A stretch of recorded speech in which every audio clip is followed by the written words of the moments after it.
going for over $1 million alone. I got some pretty special things there. I know that the flu game jersey is a pretty hot item. Yeah. I got Michael Jordan's Olympic shoes from the gold medal game. Those Michael Jordan Dream Team Olympic kicks could go for over $2 million.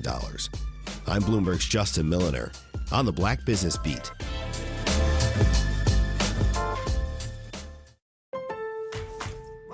You can never have too many tools. Shop DeWalt deals at Lowe's.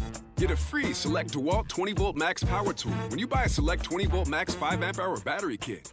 Plus, get a free additional DeWalt 20-Volt Max 8-amp-hour battery when you buy a DeWalt 10-inch 20-Volt Max dual-bevel compounded miter saw.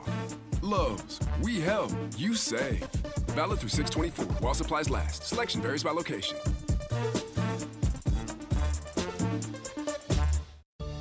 Working as a dedicated Fidelity advisor, I always ask, what's important to you?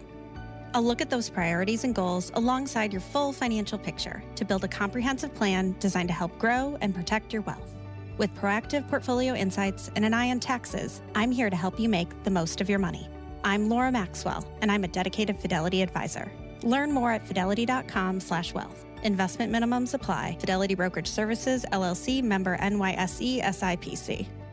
You're listening to the home of Milwaukee's realest conversations on 101.7 FM and 1510 AM, W269DL, Milwaukee, a Milwaukee Black Media Company.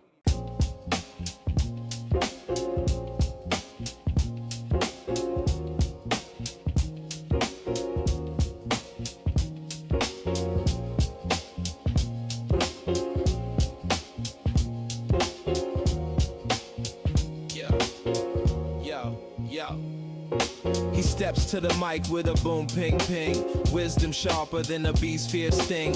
Words like fireflies that light the night. He turns the dark into blazing bright. Boom, ping, ping, the truth takes wing. Milwaukee's voice, let the city sing. Boom, ping, ping, hear the freedom ring. Sherwin's the king, oh, the airwaves king.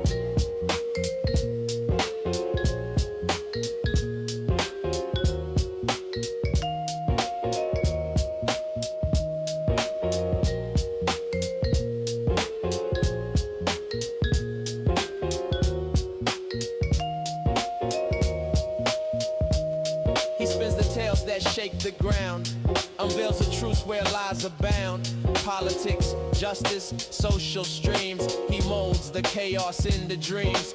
No silence here, just the sound of change. Boom, ping, ping, rearrange. Boom, ping, ping, the truth takes wing. Milwaukee's voice, let the city sing. Boom, ping, ping, hear the freedom ring.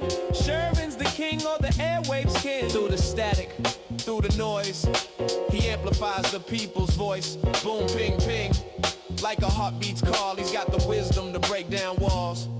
Yeah.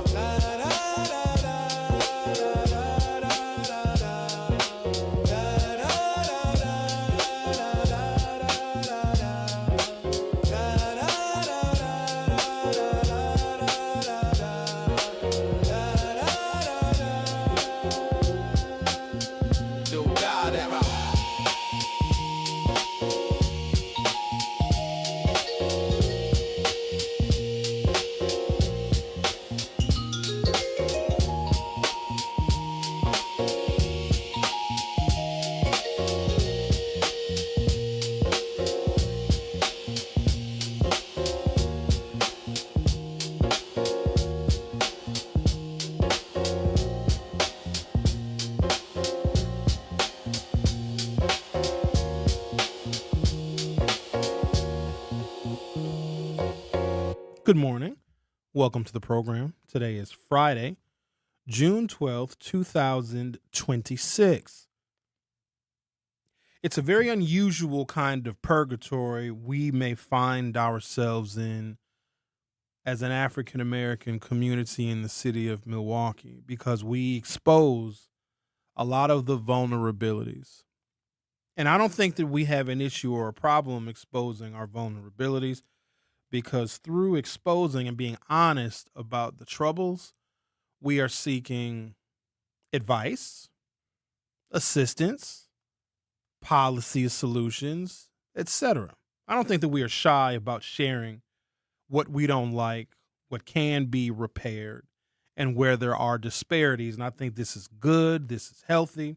But one of the issues in sharing those vulnerabilities is sometimes people just see it as a weakness. It also can invite unwanted and unwarranted individuals that want to exploit said vulnerabilities.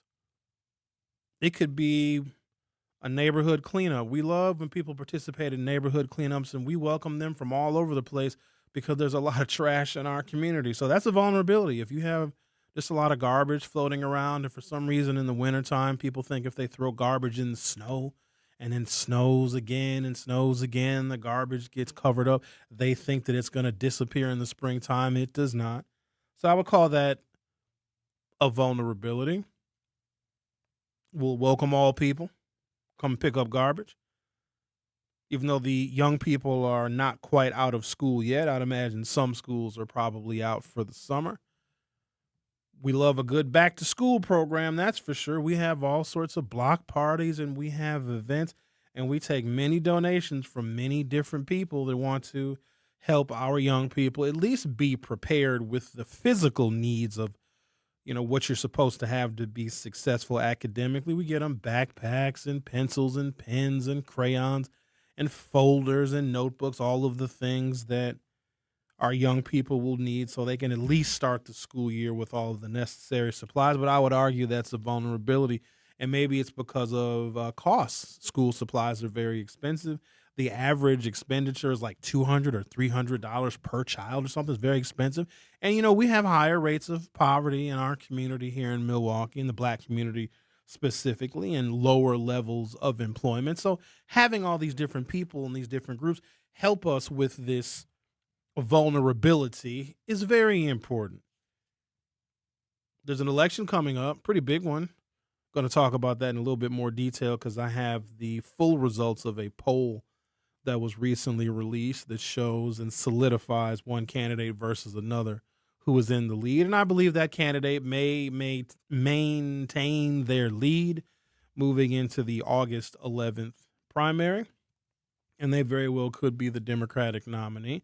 But we want people to help us register more voters, because the more registered voters we have, the more voices are reflected in our politics. And I would say lower numbers of African Americans that are registered to vote or vote even if they are registered, like that's the vulnerability. Our numbers just tend to be a little bit lower. And I can go into great detail as to why that is. It would just be an explanation. It would not be an excuse. But I would call that a vulnerability.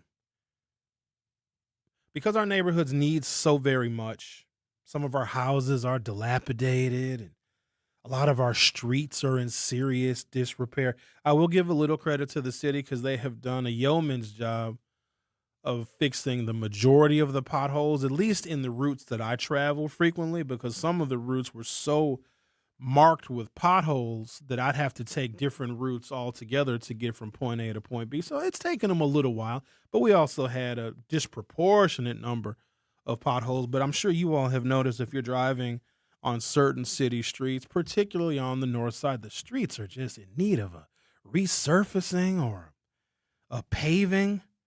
Just awful. Just the worst disrepair ever. I would call that a vulnerability as well with our infrastructure. We are concerned about development. We don't want just anybody coming in here to our community and buying up property and erecting things that we may find disagreement with, right? There's been a lot of talk over a computer research center. I am doing much better at not calling it a data center because that is something entirely different. And in this case, semantics matter, ladies and gentlemen. Just calling it a data center is like calling all people of color the same. There are specific differences. This is not a data center, but because it strikes so much controversy and so much anger, because we do want development and jobs and opportunities in the Black community. We don't want to have to go really far away and travel to another neighborhood to find good paying jobs. And I will call that a vulnerability. We need jobs right in our community, but we're very sensitive, aren't we? Because we don't want the wrong jobs or the wrong people or the wrong investors coming into our places and our spaces and making investments that are not in our community's best interest. And so the most recent conversation about the Computer Research Center at Midtown, and Midtown has been a source of controversy since we heard that Walmart was going to close. The city announced a number of large big box retail closures in 2015 and 2016. And that Walmart, when the Midtown Walmart was announced, when it was announced that they were closing, holy smokes, that sent shockwaves through the community because a lot of people shop there. They got their goods there and their services there, and there's a pharmacy there, and people really relied on that. And not to mention the people who work there. Now, a lot of those folks did get other opportunities at different Walmarts, but imagine you worked on 58th and Hope at that Midtown Walmart, and now, yes, you can keep your job, but now you got to drive all the way out to Menominee Falls, which could be very inconvenient for some. So they did try and relocate some of those Midtown Walmart employees to other Walmarts. Some of them took those jobs at other Walmarts. Some of them did not. But it left this big gaping hole in a place that we used to be very proud of, the entire Capitol Court complex. And if you are old enough, everybody has memories, fond or not, of going to Capitol Court. And so it's always been a source of contention. And then the idea to develop it and put a storage facility and affordable housing and some city departments would be a part of this new Midtown redevelopment, in which the alderman had a town hall meeting and he was shouted down, and he was trying to provide information to the people that came for the purpose of getting information, because Midtown is a vulnerability. We have wanted that area developed for a very long time.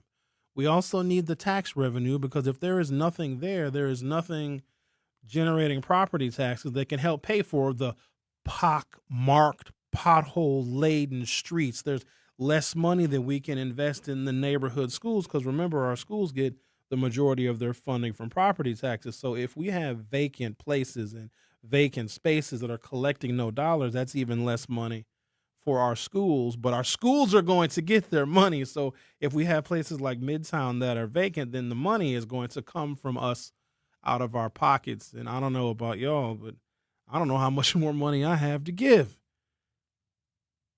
And so we welcome help because we have all of these vulnerabilities, whether it be a neighborhood cleanup, whether it be a back-to-school festival where we want all sorts of people to contribute and to chip in and buy the babies the backpacks and the colored pencils and the crayons and the notebooks and the folders.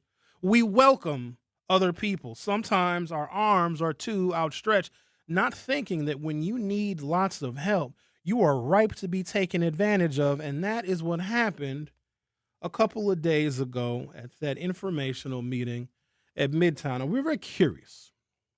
I'm a curious person, and others also have very inquisitive temperaments.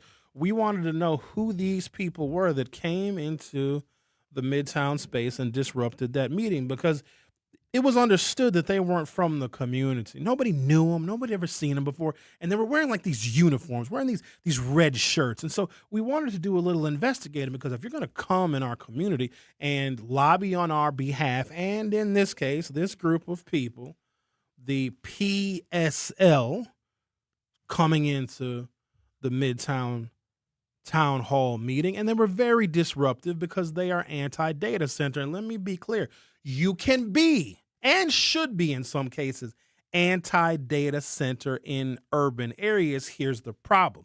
That's not a data center. But because everyone knows that the black community is vulnerable, and we'll let anybody in if you're going to help us, if you're going to solve a problem for us, or if you can amplify our voices. But sometimes we don't know who these damn people are, because we have this open door policy. As long as you're here to help, get our point across and to amplify our voices as black people, because, nobody really listens to us. We welcome these people in, but we sometimes are not fully versed on who these damn people are. And so we did a little digging now. Found out who those folks were, mostly white folks. Some had blue hair, some had pink. You could tell they weren't from the neighborhood, but again, that's fine if you want to come from somewhere else. But if you if you come with kindness and with respect, you respect the people of that community, and you genuinely want to help, we prefer you be invited. But if you're not invited, as long as you come with good and proper spirit, for the most part, we will welcome you and even appreciate you for coming to help. They're called the Party for Socialism and Liberation. They are notoriously anti-data center. They are also notoriously pro-queer and transgender. In fact, the definition that they have on their Instagram says the Milwaukee chapter of the Party for Socialism and Liberation actively organizes around the intersection of queer rights and anti-capitalism. They view LGBTQ plus liberation as fundamentally tied to the socialist struggle, arguing that capitalism fuels homophobia and transphobia to divide the working class. Fair enough. That's their mission statement. That's what they do.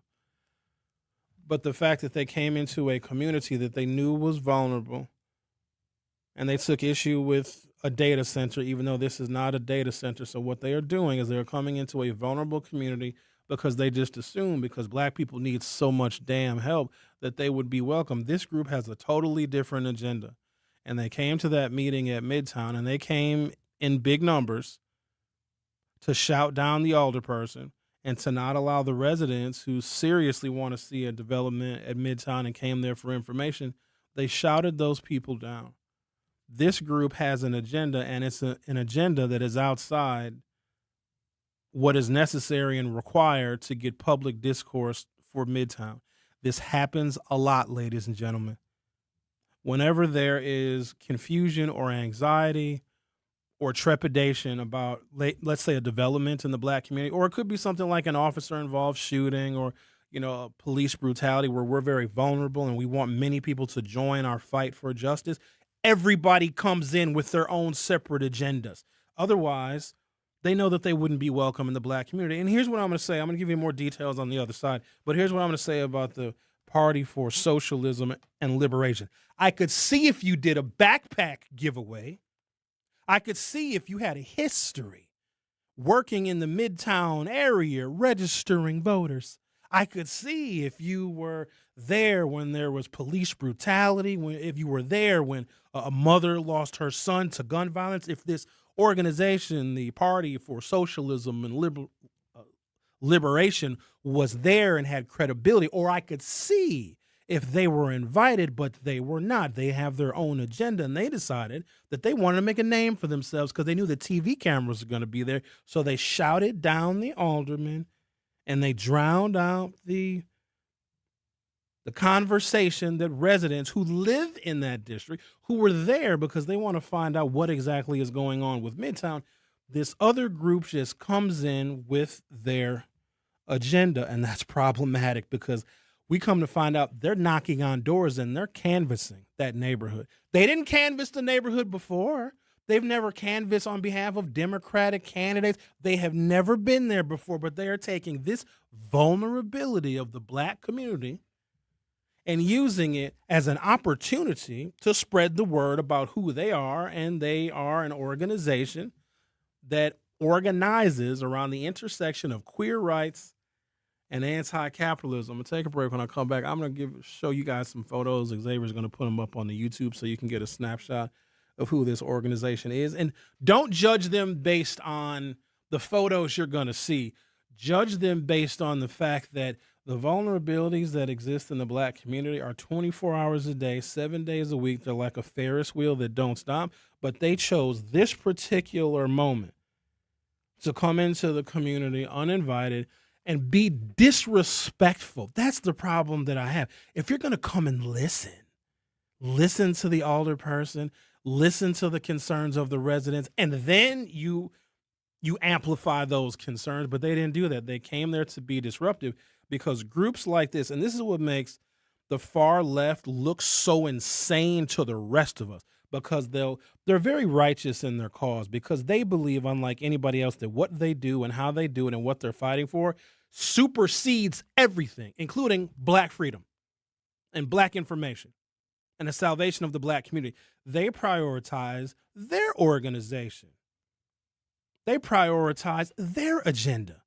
And they don't care whose toes they step on to do it. It's a matter of respect. And black folks are tired of being disrespected. But for some reason, when we communicate very honestly our vulnerabilities, some people take that as, oh, we can disrespect these black folks because, they're so needy and they need so much help. Well, we're going to come in and take advantage of their need, come in and take advantage of their vulnerability so we can get name, identity, and notoriety for our organization, which in some cases does not have the black community's future in mind at all. I could see if this group was organizing to help teach black children how to read and they had after school programs, or if they had programs in some of our parks and had summertime activities, but they don't have any of that. So they have no credibility. So why are you showing up now?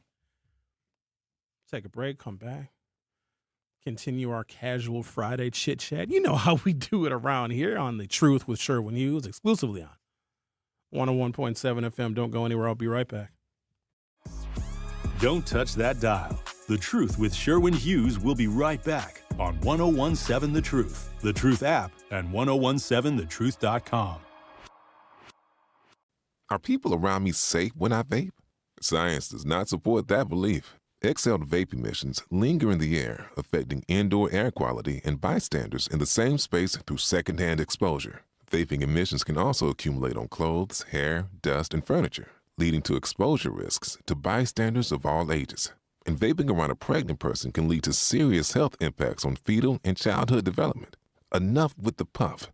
Learn more at ul.org/vaping. We asked parents who adopted teens to share their journey.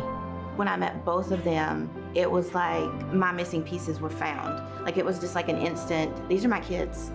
If you're considering adopting a teen, just do it. Kids need families. I don't care the age, everybody deserves a family. Learn about adopting a teen from foster care. Visit adoptuskids.org to learn more. A message brought to you by Adopt US Kids, the U.S. Department of Health and Human Services, and the Ad Council. This is The Truth with Sherwin Hughes on 101.7 The Truth app, and 1017thetruth.com.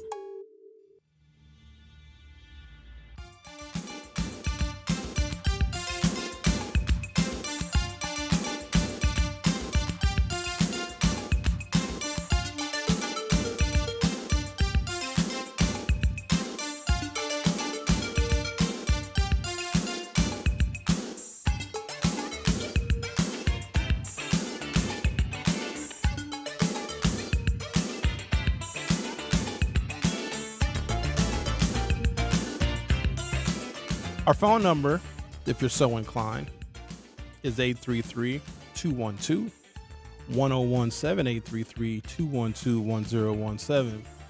So because we are often very honest about our vulnerabilities as a community, and we are seeking help, we are seeking assistance, we are seeking volunteers, anyone that can help move the needle toward freedom and justice typically is welcome. But because there's an innocence in our honesty and saying, hey, here's what's going on in the black community. There's too much poverty. There's too much crime.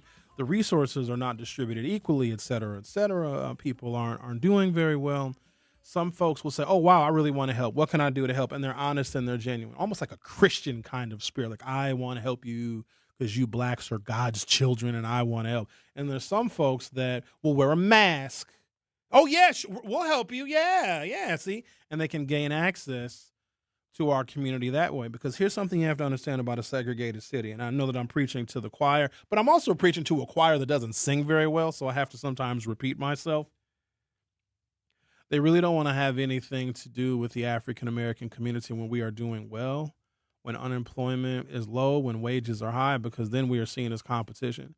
But when we are not doing well, that is when they feel like the welcome mat has been laid at their feet, because we will seek help from damn near anybody who offers it, not knowing or thinking that there are some people who have different intentions and different motivations.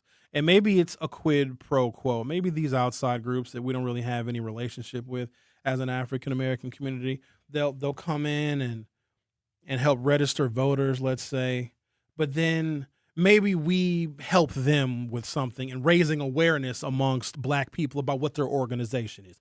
But you have to come with some kind of respect. And I say that because black people are a lot of things, but I think at our heart, we understand respect in a different way than white folks do.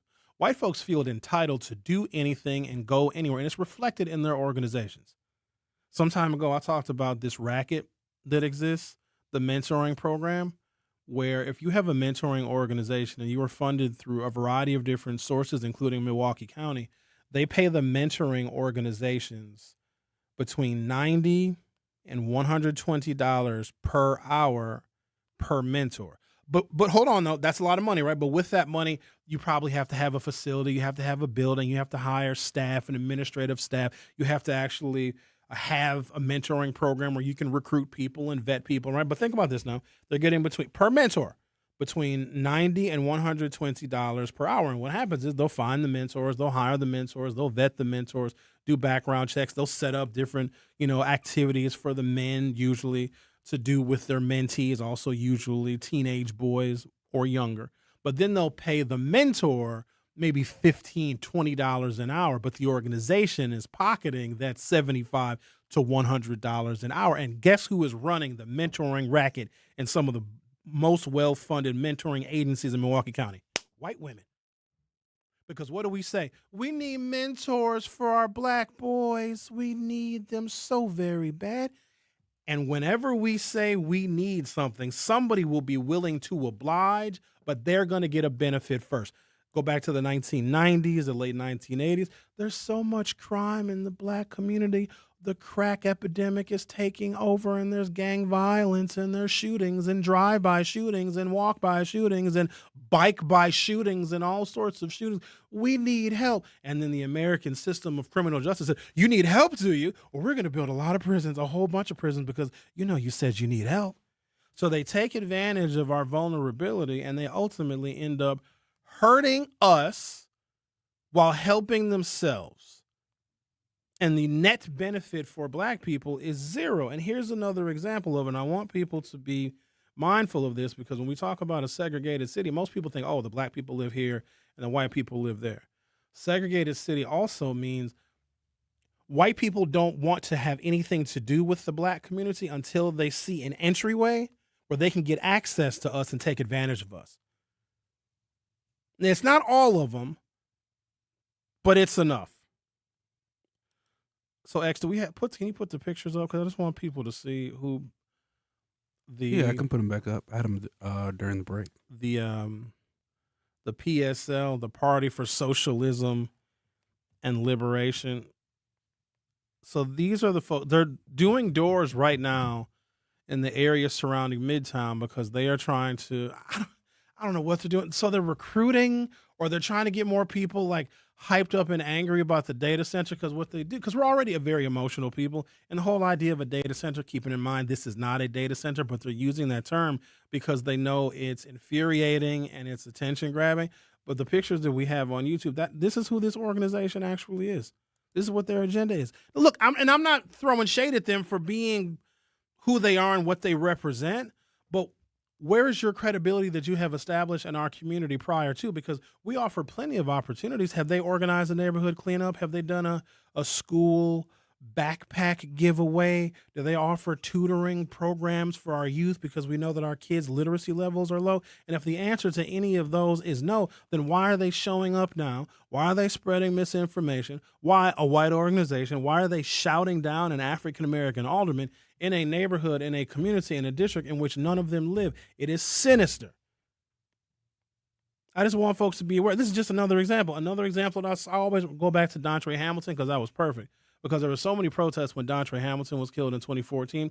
When white folks started showing up to those protests with clipboards, because I went to many of those protests after the murder of Dontre Hamilton by Milwaukee police officer Christopher Manny. And so a lot of those folks didn't know who I was. So it'd be a little white girl, little college-age girl with a clipboard. Hi, how are you? Oh, I'm good. How are you? Why do you have the clipboard? Oh, we're trying to petition to get marijuana legalized in the state of Wisconsin. I'm like, oh, okay, but do you understand that this is a protest because a black man was killed in Red Arrow Park by the police? She's like, oh, yeah, absolutely. And we figured this would be a great way to get a lot of African Americans on board. And then they get preachy. Here's what they say. Oh, I love when the white folks do this. They say stuff like, this girl said this to me. Boy, I had to choke it down that day because had I let it out, she would have left crying. She looked at me, and she couldn't have been no more than 20, 21 years old. She was like, you African Americans go to jail a lot for marijuana, so you probably should sign this petition so we can get it legalized.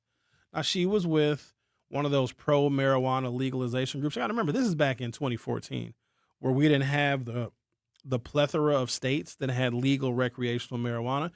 But her and her organization saw a vulnerability in the black community. We were hurt. We were sad. We were mourning. We have another instance where the police are killing one of our own, and people were very angry about that. And they saw an opportunity to get signatures from black folks so that they could have their agenda positively impacted. And then for her to tell me, like, I don't know that, you blacks go to jail a lot. Do you know that they used to say that frequently? That's how stupid they are. They think we don't know us. You should sign this petition. And so since that incident, I looked at very closely. I scrutinized, put it under a microscope. Anytime there was a group gathering or a protest or something that impacted the black community to the point where we got upset and we needed to rally, watch all the other groups that come in, trying to spread information about who they are because they don't feel comfortable going into the black community any other time. And they also don't put in the work to try and organize something when things are calm in our community, because that would be perfectly fine. If you are a legitimate organization and you really want to help solve some of the problems and address some of the vulnerabilities of the black community, don't wait until the cops kill one of us. Don't wait until there's an incident of police brutality caught on body cam and we're rallying and we're organizing because of that. And now all of a sudden you want to come in. It is exploitative, and they're still doing it. Who often is missing is the Democratic Party, because I think that they would be much more welcome, I think, in showing up whenever there's tragedy, because that's the political party that we vote for. And if our elected official, and sometimes they do, but the organization does not show up for us until there's an election. Because I've always wanted the Democrats to build credibility when there's not an election going on. And if there was a large group gathering for whatever reason, and the Democrats are like, hey, you know what, we're here to be supportive. We are here to understand what the issues are, so that when we as a county party or a state party or a DNC, when we find our slate of candidates that we're going to run in the election, we listen to you all at this protest. We listen to you all at this gathering where you are hurting and you are grieving because of police brutality, et cetera, et cetera. But the Democrats don't do that either. But for this particular organization to show up in a neighborhood, in a community in which they were not invited, in which they have no credibility, because black folks wouldn't do that. We wouldn't go out to Menominee Falls and protest a development in Menominee Falls to get more notoriety to help black people. Let's say there's a group that wants to get more attention on registering black voters. Do you think that group would go out to Germantown and just find an event to protest, to disrupt, where there's a town hall meeting in Germantown? Follow me now. There's a town hall meeting in Germantown somewhere, and it's held and being hosted by the local elected officials, and they're inviting members of the public and in that community to come out and get some information. Could you imagine if a group of black folks showed up and started shouting down that elected official and drowning out the voices of the people that actually live in that area? You know how offensive that would be? But we would do it, right? The black folks would do it because they knew TV cameras were going to be there and they could get publicity. They too often use our vulnerabilities to get publicity for themselves, and it's foul, and it's not new. And here's what I fear. They're going to have even more people at the next meeting at Midtown on Thursday at 5:30, and they're really going to drown out the residents because they smell blood in the water, because they were able to essentially win the day when they shouted down people from the Department of City Development, when they shouted down the actual alderman that represents those people. They like that. So now they're out organizing and knocking on doors yesterday, and it's disgusting to me. And so if you live in a second district, you're going to see a bag on your door. They got a bag. It's a bag of stuff. It's a bag of literature. And I bet you they won't tell you in that bag of literature, this organization, the Milwaukee chapter of the Party for Socialism and Liberation, they're not going to show you that they're for queer and trans rights, and trans children deserve everything that they need. And I'm not saying that they don't, but please don't conflate the issue. They're going to end up getting their feelings hurt.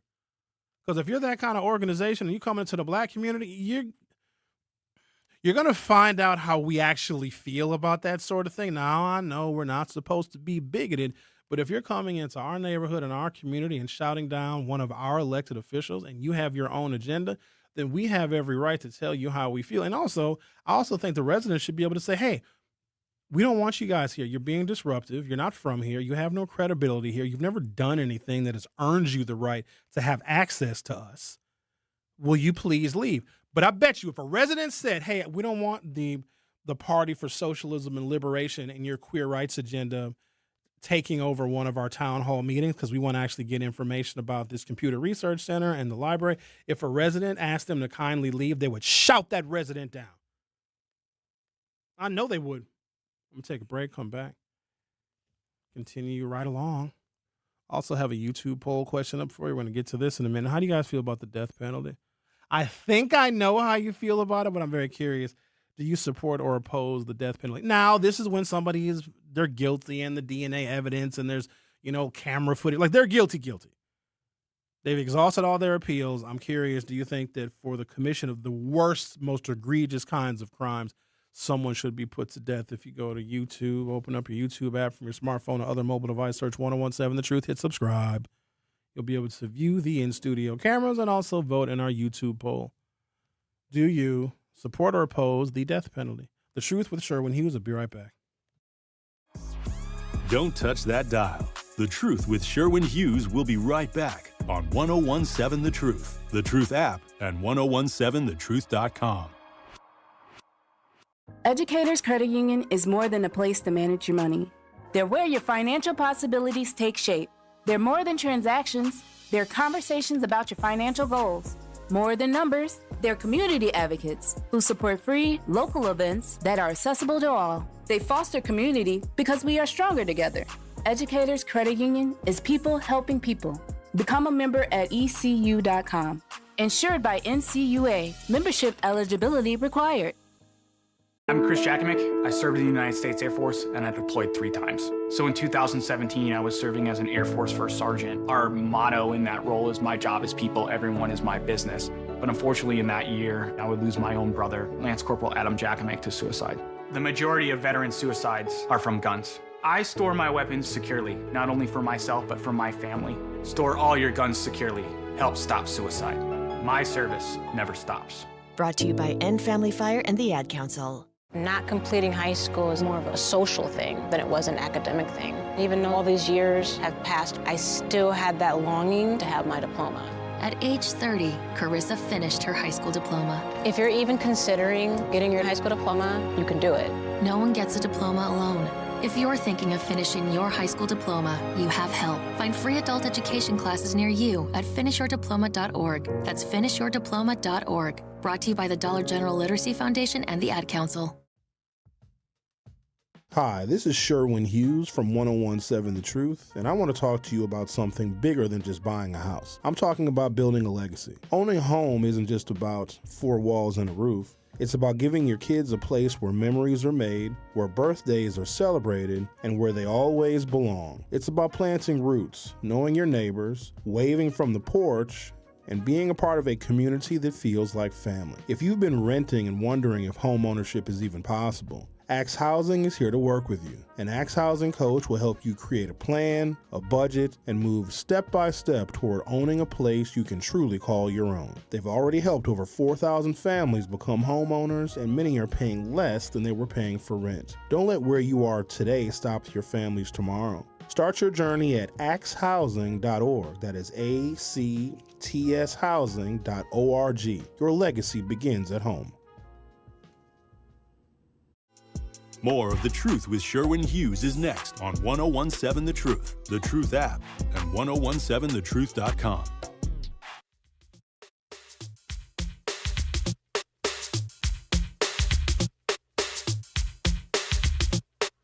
Too hot to handle, too cold to hold. They called the Ghostbusters and the end control. Had a throwing party for a bunch of children. Well, all the while the slime was under the building. So they packed up, regrouped, got a grip, came equipped, grabbed their proton packs on the back, then they split.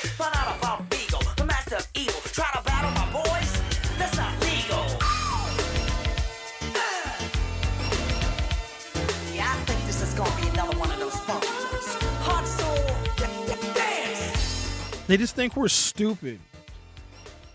And in some cases, they're right, because I've been in contact with a lot of folks that attended that meeting. I just hope that they don't outnumber community residents, because I think more people are talking about, what's going on in Midtown now. That first meeting wasn't very publicized. It's publicized now.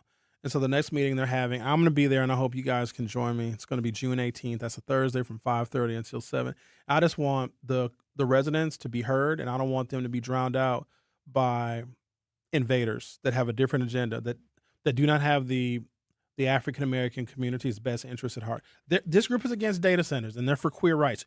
You can be against data centers and for queer rights, but that's not what this particular thing is. And I just get very angry when a group wants to interrupt the flow of information to our community, because I see every single day how little information we have. Some days, I don't think 3 hours for my show was enough, because there's so much that I have to get out. And I also got to repeat myself 57,000 a million times for people to actually get it. And so here's how I know that they believe that they're on the right track in coming to our community, because they can actually change people's minds. So you had some black folks that were residents that live in the neighborhood, and they're like, oh, Sherwin, those people in the red shirts were actually making a lot of sense. No, they weren't. It's just you lack information, and they were louder, and they showed up wearing uniforms, and they looked to be organized, and so they're projecting credibility. That's all they were doing. Because if you're coming into a town hall meeting and you don't know what the hell is going on, and you see an organized group, you must think like, wow, they must really know their stuff. Wouldn't you think for a second, like, who are these people? Aren't you curious that you've never seen them before? That you've never seen literature before? You've never seen events. They've never advertised what they're doing in the community. They've never done any outreach efforts. Because in the 2nd District, there's plenty of events that go on at different parks. There's all sorts of youth engagement events. If they wanted to be credible, and there's a way in which you can do that, but you have to do the hard work and put in the labor if you want to be credible in the black community, because we got to be real mindful of who was coming in saying that they want to help. Now, if you've been there for a while, if you've been organizing and you have youth activities, or you've been doing things that have really been fostering a better community for African Americans, and you've asked for nothing in return, because you imagine a group that says, no, we just want to set up an informational booth here. We've got programs for the youth. We've got tutoring programs. We have a meal program if people are hungry. We have a food pantry. We just want to introduce ourselves to the community. We don't want nothing in return. We just want to let you know that we're here. Had they done something like that, totally different conversation. But the fact that they pick this moment of vulnerability to invade our community and shout down our elected official it's disgusting. It's blasphemous, and it's very offensive. And they're doing it because they think that we're stupid and they can get away with it. Because most of the time when this kind of thing happens, we don't know any better. We end up believing the imposters. It's how we get duped. And I'm not blaming the people that are being fooled, because they are genuinely in the dark. Like they have no idea. They came to a meeting to get information. And if another group is interrupting that flow of information, because here's the thing, the people that were at that meeting at Midtown a couple of days ago, they are either elected or they work for someone that is elected. So if their information, if they're lying to you, because everybody thinks that, oh, they're all lying to, in some cases they absolutely are. But there are some elected officials that know that if they are honest with you and give you facts as they receive them, then that builds rapport, trust, and credibility between them and their constituents. So I don't think it's in Lafayette Crump, who is the commissioner of the Department of City Development, and other folks that were there on his staff. I don't think it's in the best interest of Mark Chambers to host a town hall meeting just to lie. Because if you all, the residents and voters in that district, find out that they lied to you about this, you will simply vote for someone else. So when you think about it on those terms, it's not worth it for them to organize a meeting just to lie. But then you have another group that came in that wanted to make sure that those people who are seeking credibility and approval from the people and the residents of the 2nd District, the red shirts came in to make sure that that credibility is not built. Why would you interrupt a conversation between residents and voters and their elected representatives? Because one of the first things that we say as black folks is our elected officials aren't doing anything. And so when they do try to do something, some other group that's for queer and trans rights comes in and interrupts our conversations with our elected officials. It's like somebody barging in on your family dinner. Hey, family dinner, gay rights. Can you please pass the mashed potato? No, gay. I'll pass the gay potatoes, and I'm not saying nothing negative about the gays. What? Don't look at me like that, Xavier. I'm just saying, they're barking up the wrong tree. Well, just don't say nothing on Monday when you got PSL banging on your window right outside. They can do whatever they want to do. They know that they should not be imposing themselves in a community, in a neighborhood where they have no credibility. And why are they picking now? And why are they calling something that they know is not a data center a data center? I even heard Bailey Coleman call it a data center. She don't even know. Shout out to Bailey. I love her so very much. But she was like in favor of them showing up. She's like, oh, no, that's great that they came. I'm like, Bailey. But see how easily fooled black people are?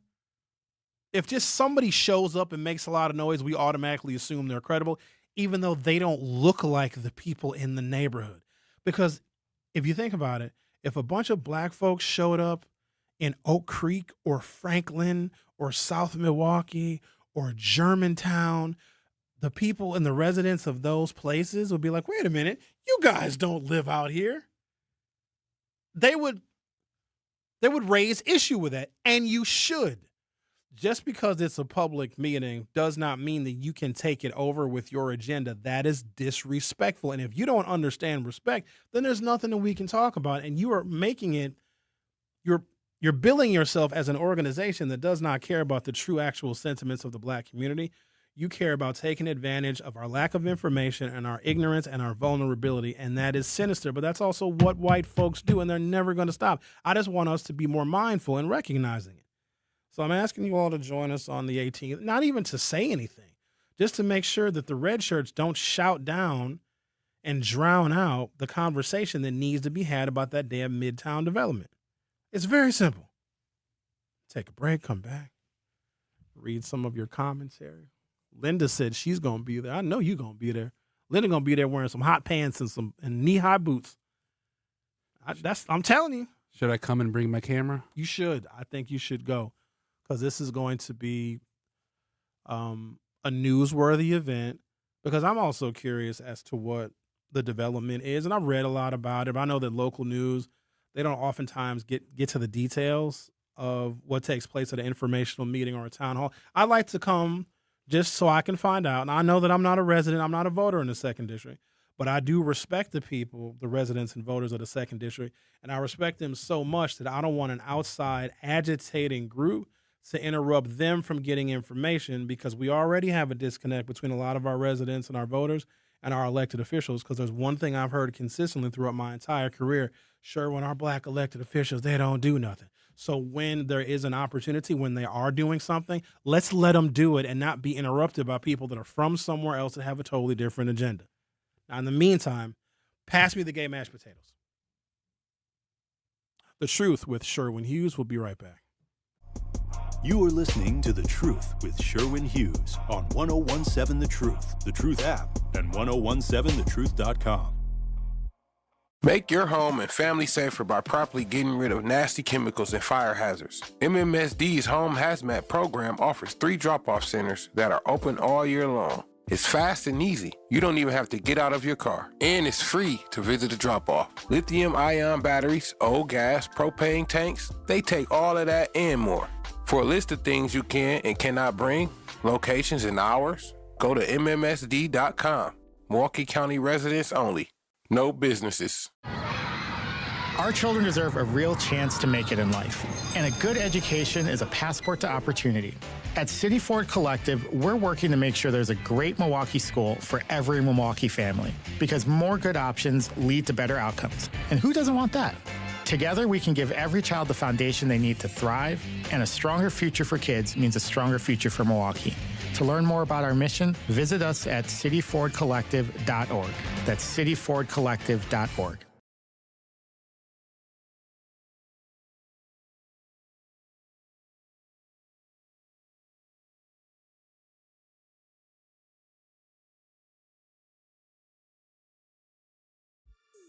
This is The Truth with Sherwin Hughes on 1017 The Truth, The Truth app, and 1017thetruth.com.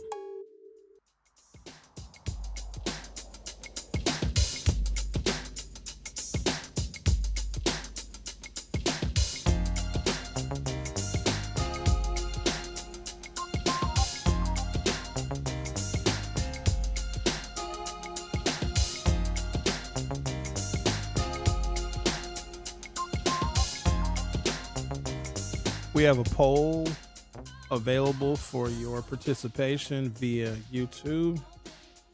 Do you support or oppose the death penalty? I'm trying to ascertain where we are on the swinging pendulum. So criminal justice and the public's perception of it. Criminal justice, sentencing justice, how tough we are on crime on any given moment. It's this pendulum that swings. And on one extreme is lock everybody up, 3 strikes laws, no early release, truth in sentencing. So that's one extreme of the pendulum. No matter what you did, first offense, you're going to jail, you're going to do some time, you're going to have a really, really high fine. And then also like a broken windows theory of policing. We're going to get you for the small stuff and we're going to punish you real hard for the little tiny itty bitty infractions. So that's a lesson that you'll learn so you don't commit larger infractions. We also know that broken windows policing theory doesn't really work. Also like stop and frisk, doesn't really work. But then the pendulum swings back toward the other direction.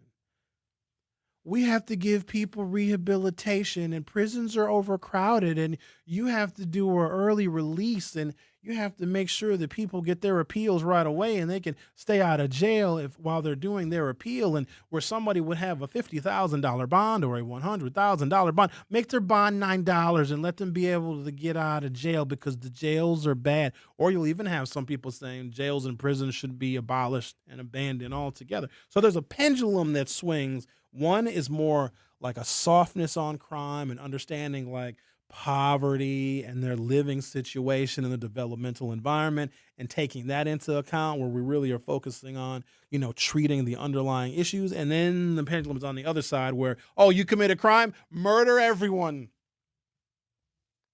I was talking about car thefts a couple of months ago, and I shouldn't have asked the question because I knew what the answer was going to be. Because I heard from people that had recently had their car stolen or had their car stolen at some point in their life. And getting your car stolen sucks. Me knock on wood. Thank God I've never had a car stolen. I've had my car towed. I'll never forget it. Bastille Day 2023. No parking signs everywhere because they do the run, the 5K run, the 3K run, all up and through downtown. And on the route of the Storm the Bastille run, you can't park on the street because it's a bunch of people running. You know who I saw down there that year? Mandela Barnes wearing some real itty-bitty runner shorts. They was pink. He was wearing some small, they look like little Daisy Dukes. He ran. We're going to talk about Mandela today. I know I got some heat. Somebody posted on my YouTube channel. If you haven't subscribed to my YouTube channel, I don't know what you're waiting for. That's where all the fun is at. We got a lot of calls last night. It is Hughes Views 414. We have discussions there that we can't necessarily have here, including Al calling in and being very uncensored. But I got a little heat for some. Here's what's crazy. I'll give my opinion on something, and somebody gets mad that I think the way that I do, and I don't think the way that they do. I never understood that.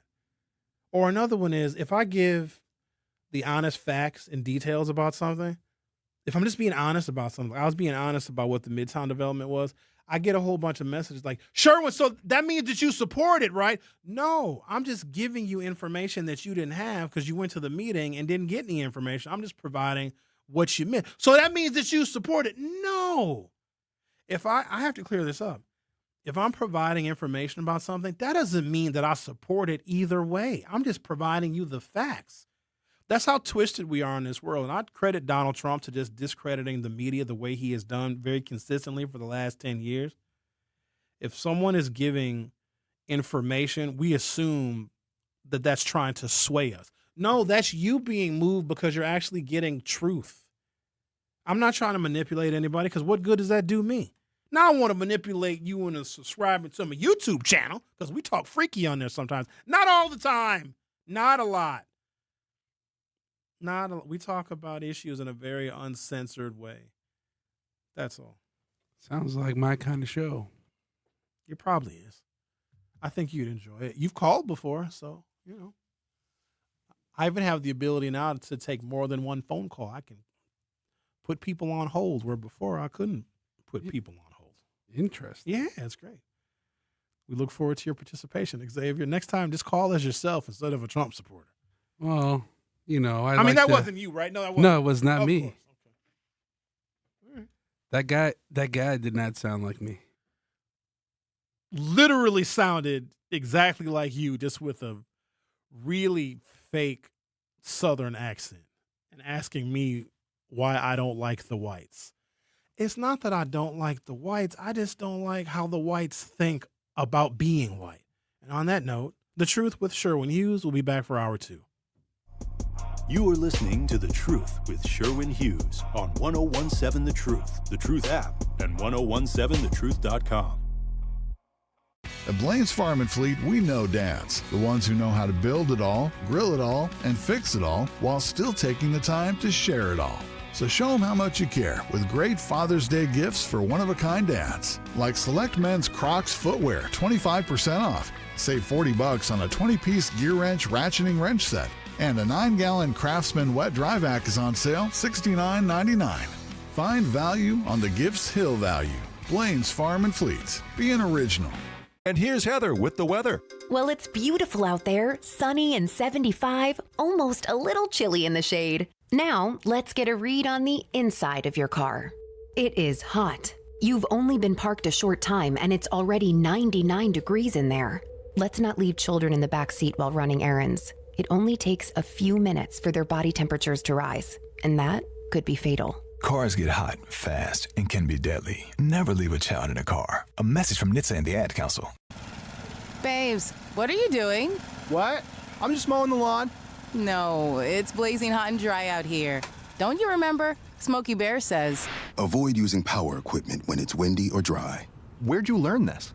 Oh, it's on SmokeyBear.com with many other wildfire prevention tips. Right. Thanks, honey bear. 'Cause remember, only you can prevent wildfires. Brought to you by the USDA Forest Service, your state forester, and the Ad Council. Natural gas is a clean, reliable, and convenient source of energy delivered directly to you through underground pipelines. The pipeline system has an excellent safety record, but there are clues that can help you identify a potential hazard. If you smell the strong odor of rotten eggs, hear an unusual hissing sound, or see blowing dirt or debris, it could be a natural gas leak. Leave the area immediately and call We Energies at 800-261-5325. We Energies. People you can trust. Energy you can depend on. At Blaine's Farm and Fleet, we know dads, the ones who know how to build it all, grill it all, and fix it all while still taking the time to share it all. So show them how much you care with great Father's Day gifts for one-of-a-kind dads. Like men's work and sport short-sleeve plaid shirts, just $19.99. And new at Blaine's, save $50 on the Milwaukee M18 leaf blower when you buy a qualifying Milwaukee line trimmer. Find value on the Gifts Hill value. Blaine's Farm and Fleet. Be an original. Are people around me safe when I vape? Science does not support that belief. Exhaled vape emissions linger in the air, affecting indoor air quality and bystanders in the same space through secondhand exposure. Vaping emissions can also accumulate on clothes, hair, dust, and furniture, leading to exposure risks to bystanders of all ages. And vaping around a pregnant person can lead to serious health impacts on fetal and childhood development. Enough with the puff. Learn more at ul.org/vaping.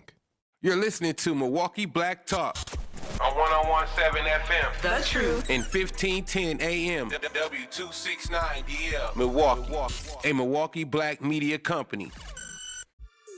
This is The Truth with Sherwin Hughes on 1017 The Truth app, and 1017thetruth.com.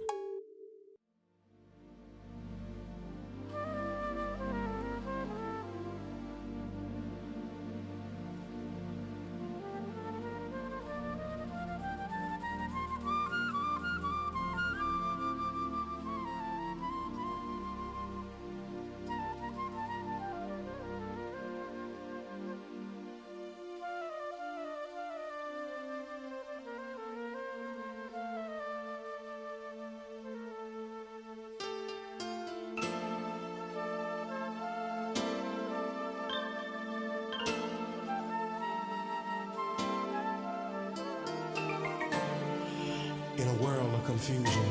There's only one thing we can rely on, and that's love. Love makes no sense. Welcome to hour 2 of The Truth with Sherwin Hughes. I'm jamming today. Little Alexander O'Neal for that ass. Ooh, y'all don't know nothing about that. You going thotting this weekend? Ooh, I'm so glad you brought that up. Oh, yes.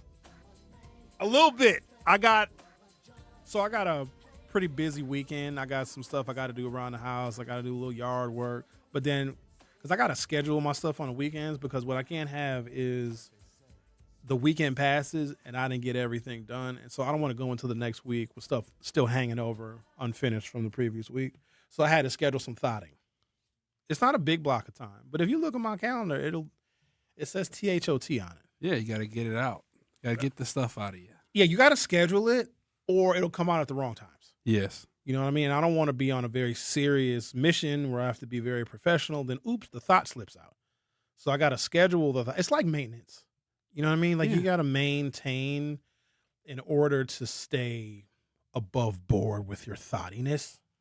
Yeah, I'm constantly releasing. That's why I'm so relaxed all the time. Ain't nothing wrong with it. Yeah. It's good for you. It's good for the mental health. It's good for the physical health. I'm clear-headed. Ain't nothing wrong with that. Maybe that's my problem. You need to thought around a little bit more. But Milwaukee is hard to. You got to be careful how you thought. You can do it. You can thought here. You don't get me wrong. This is a thoughtable city. You know how some cities are walkable? Yes. Milwaukee is thoughtable. Yes. You just have to be. You gotta be careful. Gotta be a little strategic. You know what I mean? Try not. You don't want to get caught. Keep your business to yourself. Don't put your business all out there. If I check in, because sometimes on social media I'll check in like my location. If I'm checking in, I'm not there anymore. I left. So that's an FYI. That's a good rule of thumb. A lot of times I'll be at home and then check in where I was. Because I learned that lesson a long time ago. I checked in a place right when I got there and then, Sherwin, I thought I would find you here. Uh-oh. I can't believe you've been doing that. I don't want anyone to know where I'm at or where I've been or where I'm potentially going.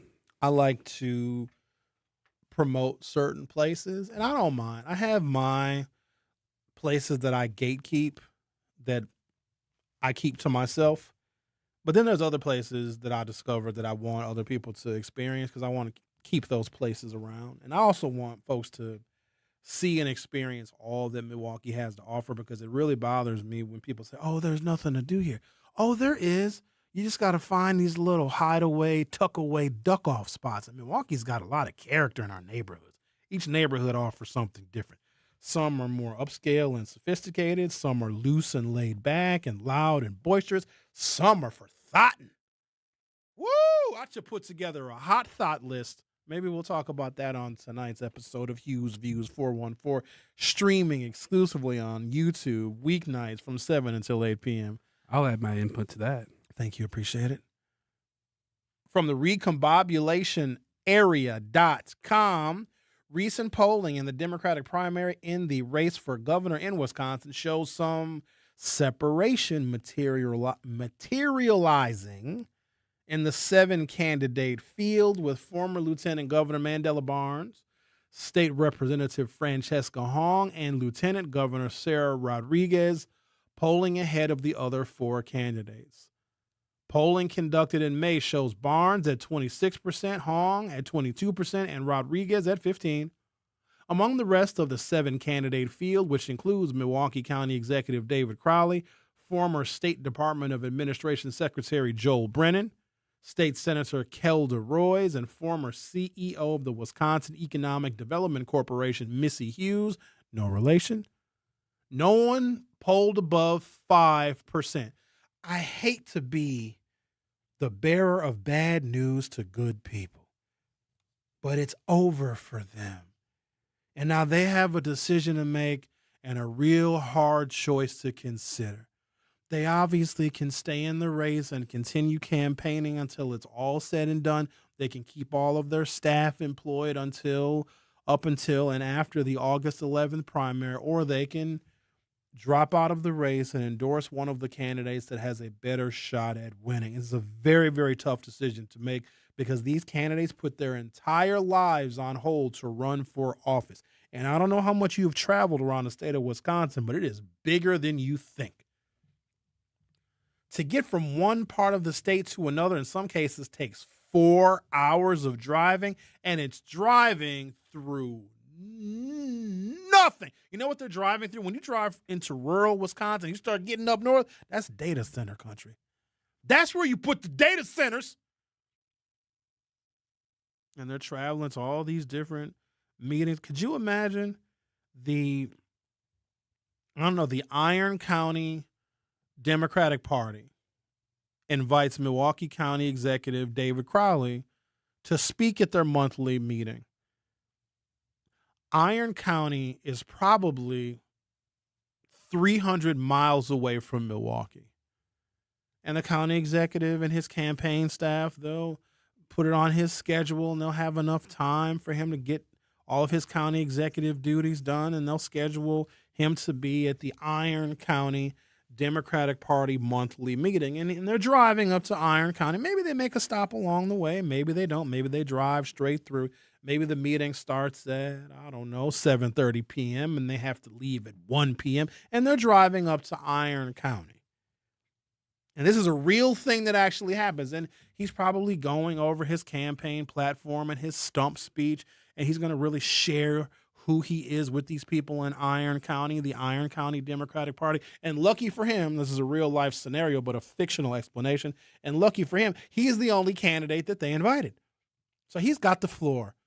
And he finally gets there, and it's a little small building. Looks like a little white schoolhouse. And that's where they're having their meeting of the Iron County Democratic Party. And David Crowley and his campaign staff, they get out of the car after 5.5 or 6 hours of driving up to Iron County, and they stretch you.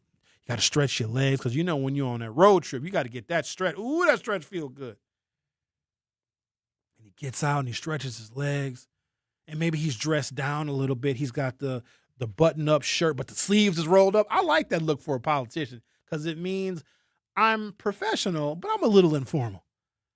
They don't have the suit coat on. They take the suit coat off, and they got the button-down shirt on, and they got the sleeves rolled up. They got on some slacks and some nice hard-bottom shoes. And you walk into this monthly meeting of the Iron County Democratic Party in which the county executive is the only invited candidate for governor. After 6 hours of driving, he walks in. There's 5 people in the room. That actually happened. And you walk around and you like, hey, everybody. Hey, we'll just wait until everybody else gets here before we get started. And then the people in the meeting that are hosting the Iron County Democratic Party monthly meeting, no, this is it. This is all of us. Thank you for making the drive up here. Because, they got that Wisconsin accent. It is literally. And this is not hyperbole. This is not me blowing this out of proportion. The Wisconsin accent is the worst sounding, most gut-wrenchingly ear-tweaking accent in the whole of the United States. And we got some weird accents in this country. We really do. Most notably the Southern accent, but a Southern accent can be either sweet, charming, endearing, or really racist. Because all the Southern accent is the English accent from England, from the Great Britain area, slowed down. Hello, my name is Sherwin Hughes. That's what my name is. And if I just slow, hello, my name is Sherwin Hughes. Hello, my name is Sherwin Hughes. Hello, my name is Sherwin Hughes. Hello, my name is Sherwin Hughes. You see, if you just slow it down, it becomes a Southern accent. But the Wisconsin accent, it just doesn't make any sense. And those of you that know. Those of you that don't know or think that we don't have a Wisconsin accent, you have a Wisconsin accent. And it is disgusting.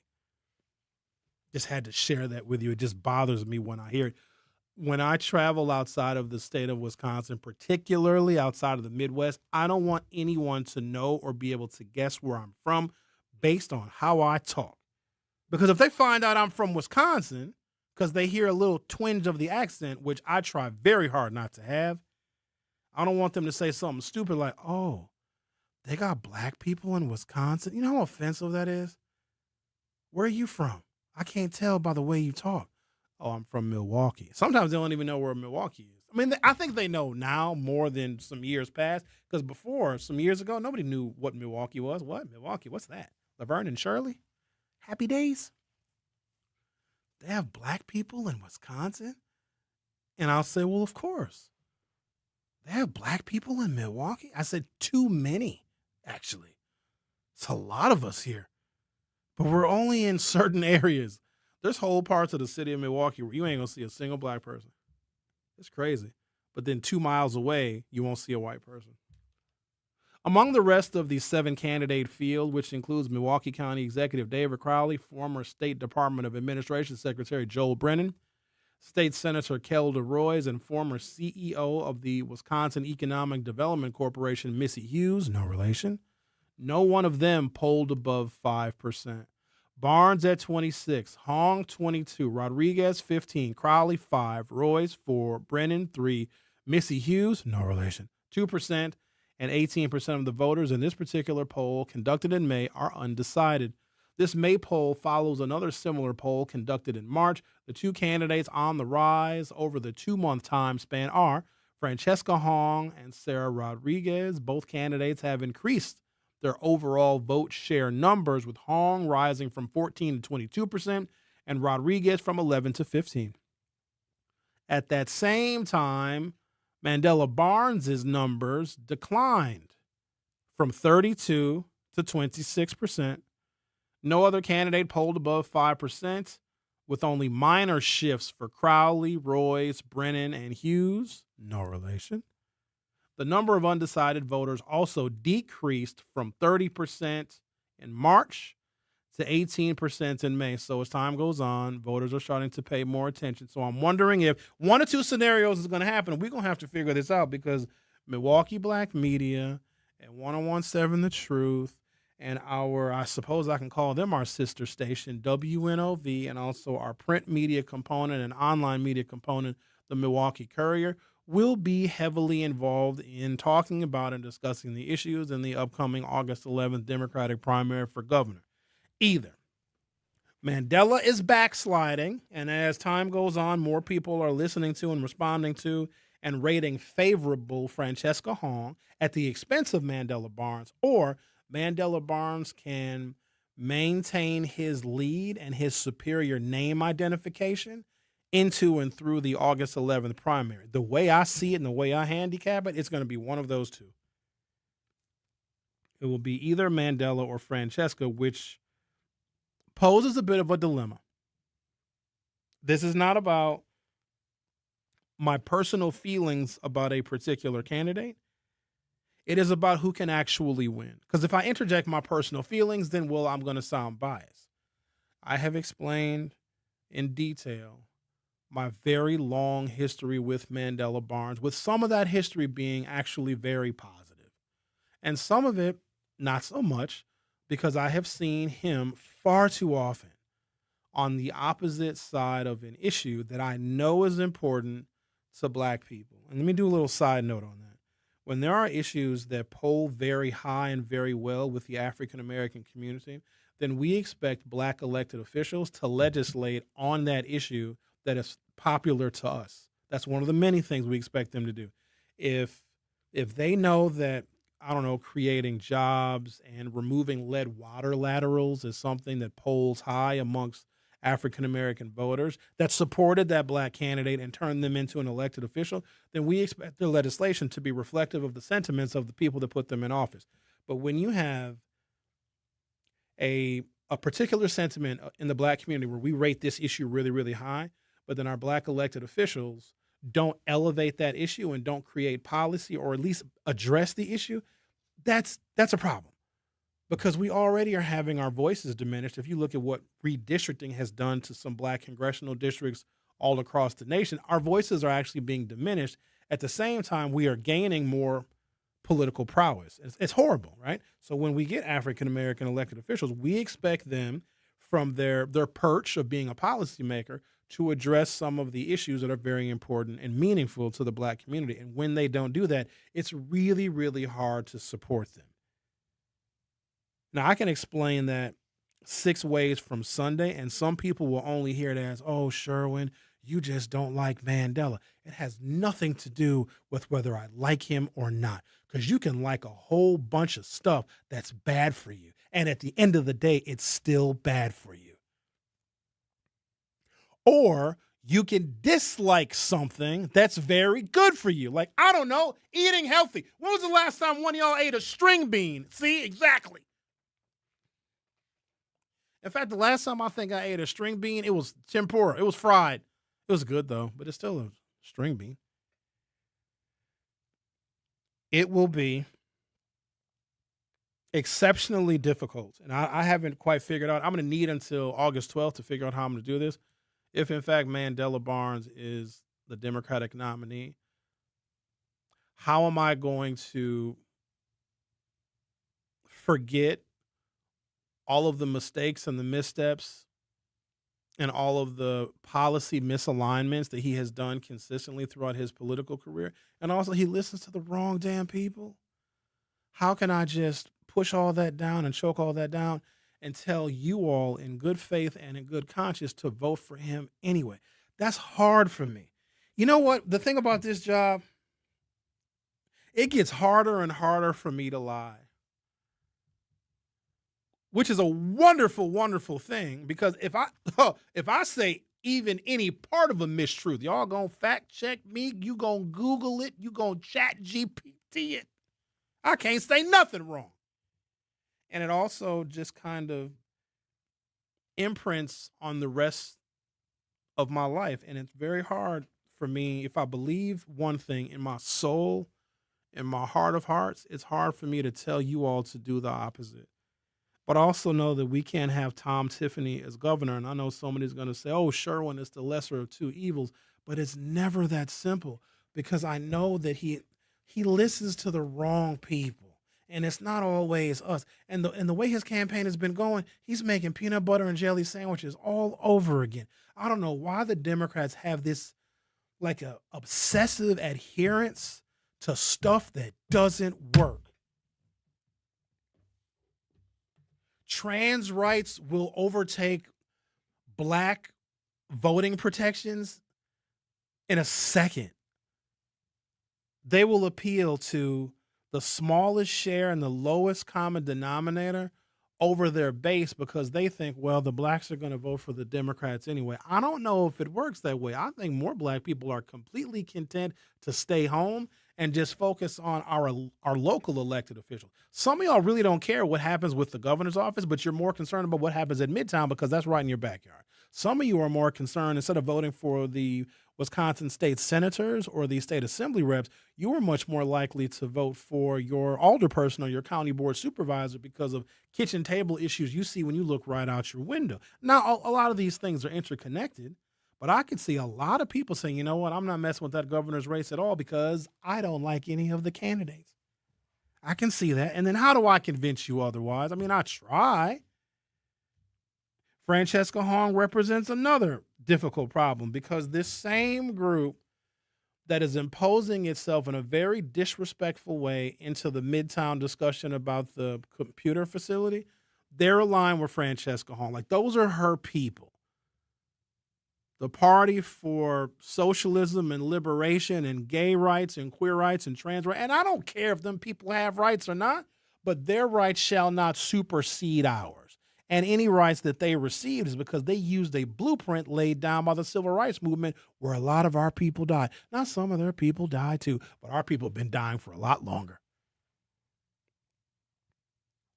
That poses a dilemma, because Tom Tiffany and the Republicans will have a field day if the Democratic nominee in the state of Wisconsin is a Democratic socialist. We once had a Democratic socialist win the state of Wisconsin. His name is Bernie Sanders, and for whatever reason, Bernie Sanders never went on to be president of the United States because of resistance, either internal from the Democratic Party or outward resistance to his brand of democratic socialism. And I'll say this for the record, because I'm probably going to have to repeat myself 57,000 a million times. the form of democratic socialism most emulated here in America amongst many different groups and organizations. Like the Green Party has parts of democratic socialism, even libertarians sometimes in their political platform. In the long view of the libertarian political platform, there's some tenets of democratic socialism. And there's evidence of it, little sprinkles of it all over the place. But the major problem that I have with it is it stems from a kind of socialism that is from Europe. I don't want anything from Europe, except maybe a glass of wine. But other than that, I don't want America that is diverse, that has black people in it, to look at a political, social, or economic modality from Europe, the original colonizers, the slaveholders, them, and looking at how they do stuff and thinking it can work in America. I don't like the blueprint. And I don't have to like the blueprint. And I have to take a commercial break, my producer said. I'm just not even caring about the clock today. I'm just a hooting and a hollering and a hollering and a hooting. You're very impassioned today. I am. Got a little thought time scheduled on the weekend. It's not what you all think. It's not. I'm not going to be out here with my junk hanging out. Yeah, you already got some set up dates. I'm not going to be out here with my junk hanging, but if my junk falls out, oops, you're welcome. The Truth with Sherwin Hughes on 101.7 FM. I'll be right back. Don't touch that dial.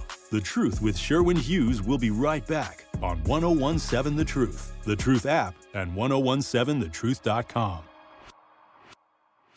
Don't act like that. Don't wear that. Don't think that. I've heard everything you tell yourself every time you felt different. And I want you to know that you can be vulnerable and powerful. That taking care of your mind is taking care of everyone you love and who loves you. Love your mind. Find mental health resources at loveyourmindtoday.org. Brought to you by the Huntsman Mental Health Institute and the Ad Council. The possibility of lung cancer can be pretty scary, especially if you're one of approximately 8 million current or former smokers at high risk. That's why SaveByTheScan.org wants you to know that now there's a breakthrough low-dose CT scan that can detect lung cancer early, and it only takes 60 seconds. You stop smoking, now start screening. For an easy quiz to see if you're eligible, visit SaveByTheScan.org. It could save your life. SaveByTheScan.org is brought to you by the American Lung Association's Lung Force Initiative and the Ad Council. Reading aloud to children sharpens their listening skills, expands their vocabularies, and nurtures a lifelong love of reading. That's why Reading is Fundamental, the nation's leading children's literacy nonprofit, offers free monthly read-alouds by popular authors through its Rally to Read program. Visit rallytoread.org to watch the read-alouds and discover exciting reading activities for school and home. Visit rallytoread.org today. We asked parents who adopted teens to share their journey. When I met both of them, it was like my missing pieces were found. Like it was just like an instant, these are my kids. If you're considering adopting a teen, just do it. Kids need families. I don't care the age, everybody deserves a family. Learn about adopting a teen from foster care. Visit adoptuskids.org to learn more. A message brought to you by Adopt US Kids, the U.S. Department of Health and Human Services, and the Ad Council. More of The Truth with Sherwin Hughes is next on 101.7 The Truth, The Truth app, and 101.7thetruth.com.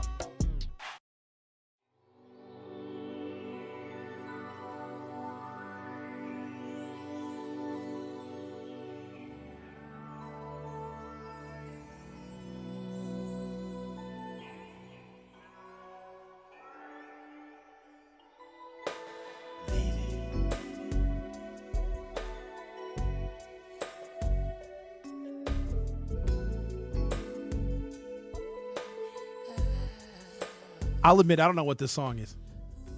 I was responding to a snot-nosed brat commenting on my YouTube channel. I might as well read it. God, I hate when people do this. And her last name is Rosales, too. I'm usually nice to the Latinos. This also might be a troll, but I'm going to humor them for a second and just give them the benefit of the doubt that they're a real person. Sandra Rosales says, you talk about racism frequently, but it's difficult to take the message seriously when it comes across as disrespectful toward an entire group of people. You don't have to diminish one race to advocate for another. In fact, doing so weakens your credibility and alienates people who might otherwise be willing to listen. If the objective is to combat prejudice, the same standards of fairness and respect should apply to everyone. Hey, Sandra, screw you. Because I don't want to have to be nice and accommodating and sweet to white people and tiptoe around white people and walk on eggshells when it comes to white people. I'm going to tell white people what they have done, how they have done, and how they are ignorant and how they continue to do it. And sometimes that hurts them. They don't like that because they don't like it because it's coming from me. But I'm not going to be like, no, it's okay what you've done and what you continue to do and how you impose yourself and your will and your policies on our community. No, it's perfectly fine because I want you all to be friendly and feel safe around me. I'm not in that business. You can be in that business. Here's another example. Women can bash men and destroy men and rip us 6 ways from Sunday, but then at the same time expect men to support and vote for an agenda that helps women. It's the exact same thing. I don't play that game where black people have to be like extra super nice as not to offend anybody, but everybody can offend us, right?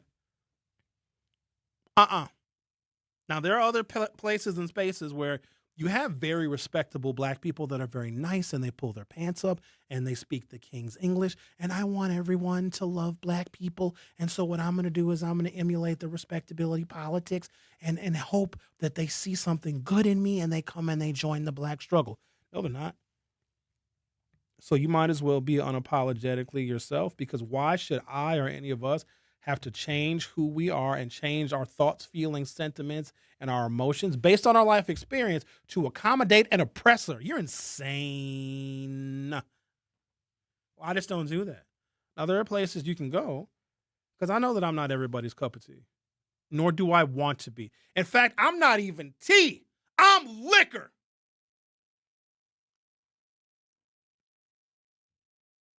I have my style. Other people have different styles. And in the diversity of styles of delivering information, I think that there is something for everyone, but I thoroughly reject, especially coming from a woman who her picture, she looks like she might be a Latina. Tell you what, Sandra Rosales, if that is your name, you're a Latina.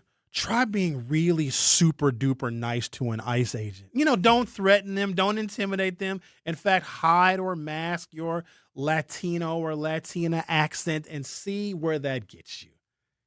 Do you think that they'll respect you more? Do you think, I'm not going to deport this one? This is a good one. That's not how that works. I also would say the same thing when it comes to gender. Women should not have to diminish who they are, what they are, and their beliefs to accommodate men to make men more sympathetic to the causes of women. I never would expect that. I want a woman to be unapologetically herself. I want her to talk about in no uncertain terms how men and the patriarchy harm her, hurt her, have disrespected her, have paid her less, have objectified her. I want her to bash men if that is her experience, because if she can't let it out and explain it, then we're never going to understand her perspective. But if she's like, no, men are fine and we just want to be able to get along with them and then we just hope that they're going to vote for our rights. No, you are better off being authentically yourself and sharing your real experiences, no matter who it happens to hurt. Because if you're being honest and you're telling your truth and somebody else gets offended by your truth and your experience, that's not your problem. That's theirs. If you being yourself triggers somebody, that's not your problem. That's theirs. I know just the appearance of my chocolatey, shiny skin. I got good skin. I don't know if y'all noticed, but my skin is beautiful. That's one thing I do got going for myself. But the appearance of this mocha milk chocolate skin with this salt and pepper, mostly salt, beard, just my appearance offends somebody. If I'm offending people just on how I look, then what does it matter if I'm nice in my delivery of speech? They already don't like me because I'm black. And now I'm supposed to just like tiptoe and be extra sweet and sensitive. You already don't like me. And I appreciate if you don't like me. I'd rather you tell me. I've heard it before. Sherwin, I don't like you, but I do listen to your radio show. That's the best one ever. I can't stand that Sherwin Hughes. Oh, it's 9 o'clock. He's about to come on. Take a break, come back. I got this death penalty stuff, and it's kind of troubling, the results that I have here from a couple of these little articles and stories. And also, we have a poll on our YouTube channel. The question is, do you support or oppose the death penalty? If you go to youtube.com, search 1017 The Truth, hit subscribe. You'll be able to see the live in-studio cameras and also participate in the YouTube chat and vote in our YouTube poll. The question, do you support or oppose the death penalty? It's pretty damn close now. 48% support the death penalty, 52% oppose. Take a break, come back, continue our cute little Friday banter. Right after these messages, The Truth with Sherwin Hughes will be back shortly. Don't touch that dial. The Truth with Sherwin Hughes will be right back on 1017 The Truth, The Truth app, and 1017thetruth.com. Life's better with American Family Insurance because we know you love working weekends. If it means working on your dream home, both inside and out. And we're here to help protect those dreams so you can enjoy peace of mind. Save up to 40% when you bundle home and auto. American Family Insurance. Get a quote and find an agent at amfam.com. Products, pricing, and availability vary based on where you purchase insurance and by state. Some exclusions apply. American Family Mutual Insurance Company, SI, and its operating companies, 6000 American Parkway, Madison, Wisconsin. Join the Milton House Museum for an extraordinary celebration of history, heritage, and freedom on September 26th at 7 p.m. at Janesville Performing Arts Center. This special evening features Grammy Award-winning Fisk Jubilee singers from Nashville, a legendary ensemble having preserved the powerful legacy of African American spirituals, carrying songs of faith, resilience, and hope to audiences around the world. Opening the evening is the dynamic Kofi Dance Company. Don't miss this unforgettable evening supporting the Milton House Museum. Tickets available at miltonhouse.org. Doctors Without Borders is delivering life-saving medical care where it's needed most in communities around the world. From bandaging war-wounded patients in Sudan to providing clean drinking water in Haiti, we're in more than 70 countries worldwide, bringing patients from sick to recovering, from emergency to aid, from crisis to care. This life-saving care is made possible by a global movement of supporters like you. Thank you.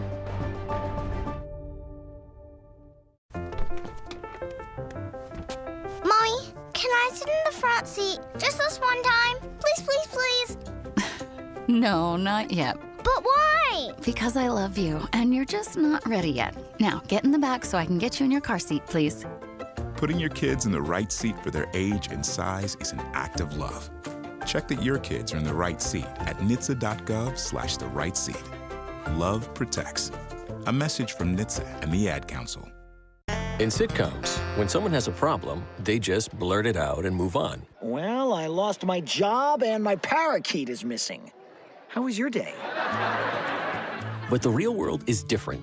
Managing life's challenges can be overwhelming. So, what do? We get support. The Huntsman Mental Health Institute and the Ad Council have mental health resources available for you at loveyourmindtoday.org. That's loveyourmindtoday.org. See how much further you can go when you take care of your mental health. For 250 years, our armed forces have bravely served America. Wounded Warrior Project honors that legacy by supporting post-9/11 service members and veterans like Anthony, a Marine who was injured by a roadside bomb in Afghanistan. They carried me through my injuries, not just my physical, but my mental. And seeing other vets doing the same thing helped me tell myself, hey, you can do this. Join us in honoring warriors at woundedwarriorproject.org/America.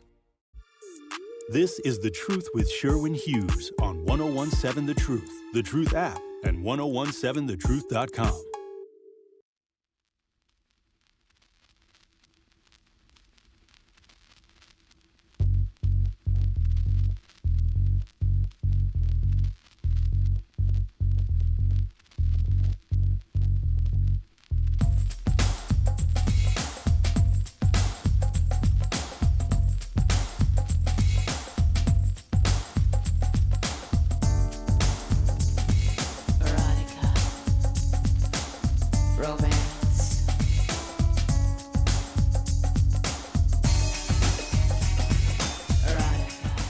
You can't tell me this Madonna don't go hard.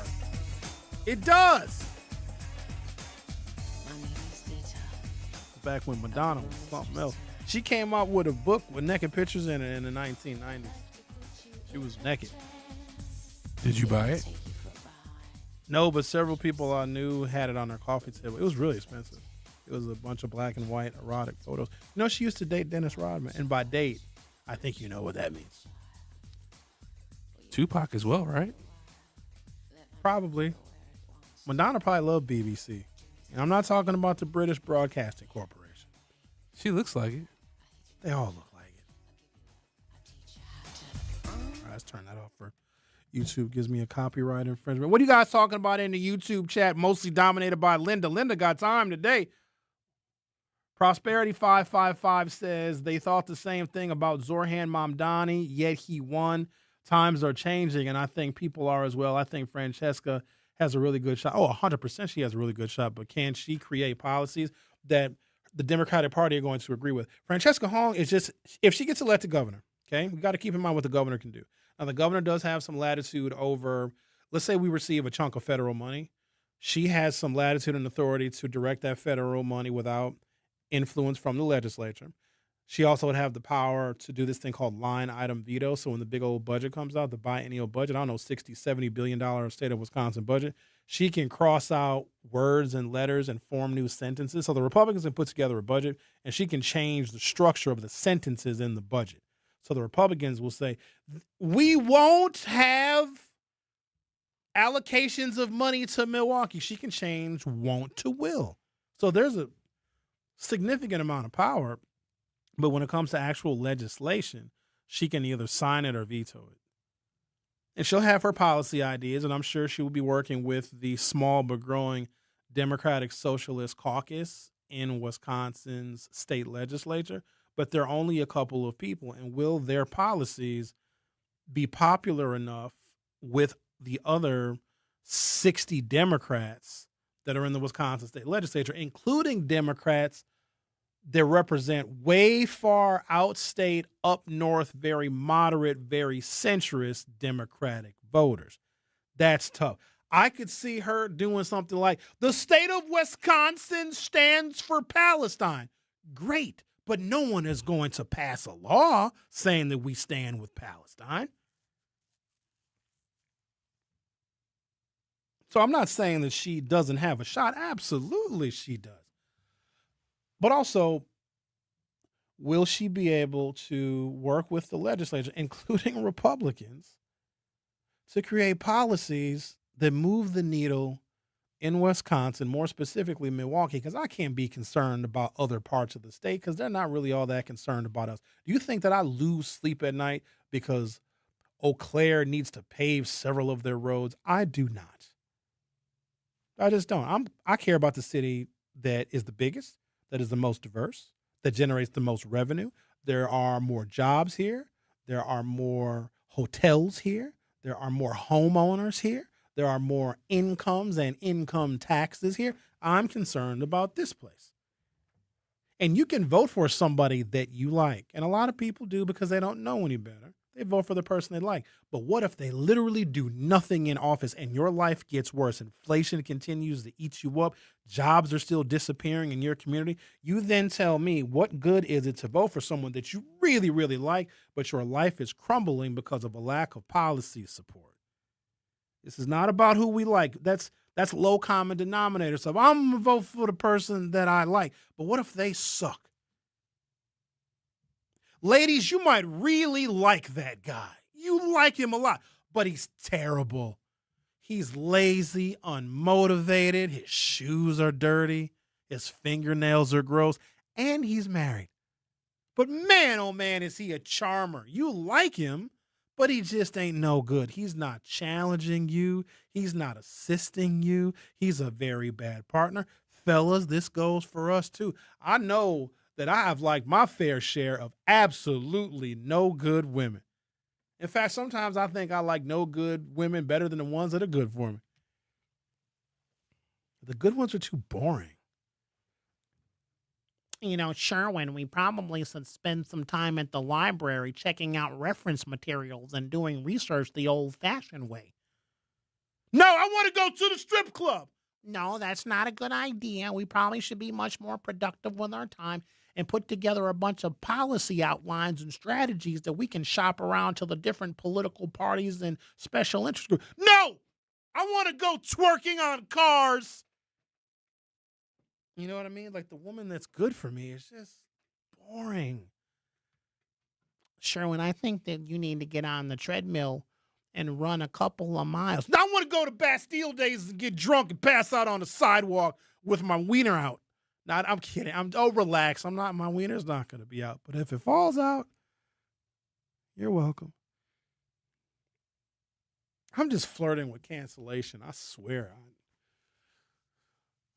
You haven't said anything that bad. According to you, if it was up to you, I would have said a slur on the air yesterday. And the only reason I was about to say it, but my show ended. That's why I didn't say it. Well, I would have just dumped it. YouTube would have heard it, but the radio wouldn't have.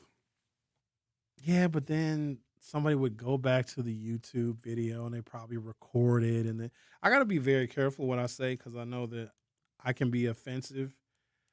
And it's never my intention to be offensive. It's just I live in a world whose sensitivities that I find difficult for me to internalize. Because there was a period of time in the 20th century where you said whatever you wanted to anyone you wanted to say it to. You can't do that anymore because that person may not have a sense of humor. They may not understand sarcasm, right? They may not, know how to take themselves a little less than serious. And so you can't say certain things. And I got to be mindful of that because part of me is still in 1989. But I know it's 2026. It's a totally different world. We're in a different century. But the world was just, and this is just me being old and being nostalgic. There was a weird kind of freedom in that you didn't have to censor yourself based upon someone else's identity.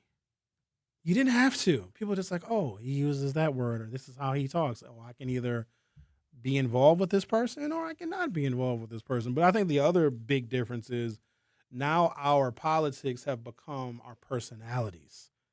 Like now you're not just someone who votes for the Democrat. You're a democratic socialist and you want liberation for Palestine. It's different and you live your life. Like your social activities now are only with people that believe exactly what you believe.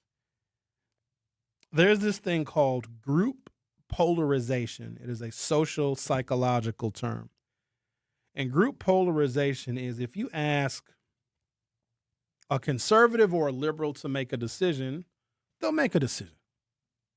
But if you get a group of conservatives and liberals and ask them to make a decision, that group of conservatives, when you get them together, will make a decision that is far more conservative than any one of them.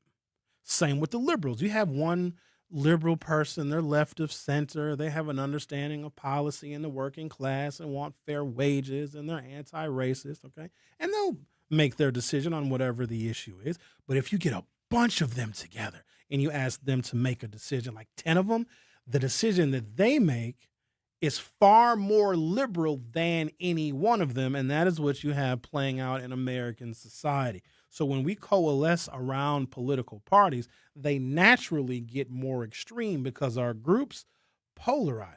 Somebody can be a Christian. Oh, they love them some God and Jesus. They love it. So they have a Bible and they have a pocket Bible. They got a Bible for the car. They got a Bible for the mantle on top of the fireplace. And they're a Christian and they love the Lord. And there's nothing wrong with loving the Lord.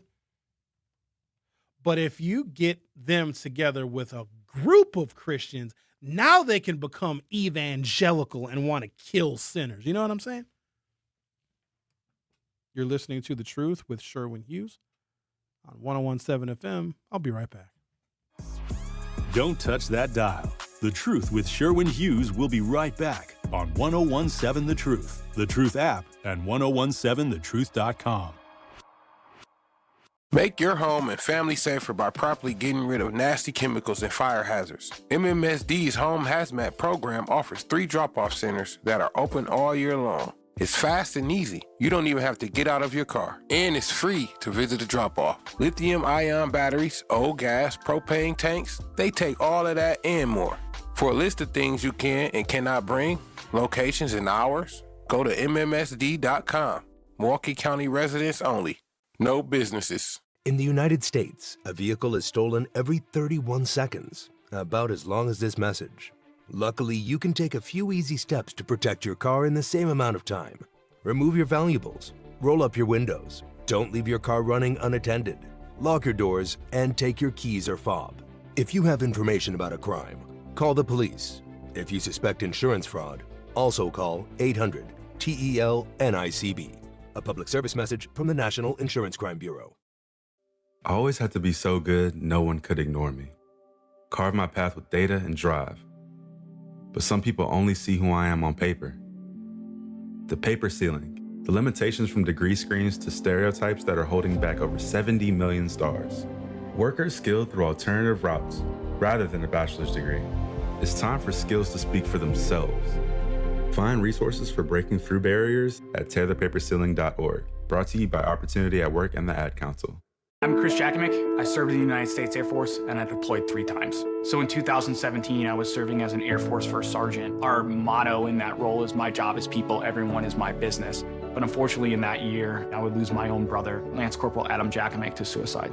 The majority of veteran suicides are from guns. I store my weapons securely, not only for myself, but for my family. Store all your guns securely. Help stop suicide. My service never stops. Brought to you by End Family Fire and the Ad Council. And here's Heather with the weather. Well, it's beautiful out there, sunny and 75, almost a little chilly in the shade. Now, let's get a read on the inside of your car. It is hot. You've only been parked a short time and it's already 99 degrees in there. Let's not leave children in the back seat while running errands. It only takes a few minutes for their body temperatures to rise, and that could be fatal. Cars get hot, fast, and can be deadly. Never leave a child in a car. A message from NHTSA and the Ad Council. Babes, what are you doing? What? I'm just mowing the lawn. No, it's blazing hot and dry out here. Don't you remember? Smokey Bear says. Avoid using power equipment when it's windy or dry. Where'd you learn this? Oh, it's on SmokeyBear.com with many other wildfire prevention tips. Right. Thanks, honey bear. 'Cause remember, only you can prevent wildfires. Brought to you by the USDA Forest Service, your state forester, and the Ad Council. This is The Truth with Sherwin Hughes on 1017 The Truth, The Truth app, and 1017thetruth.com.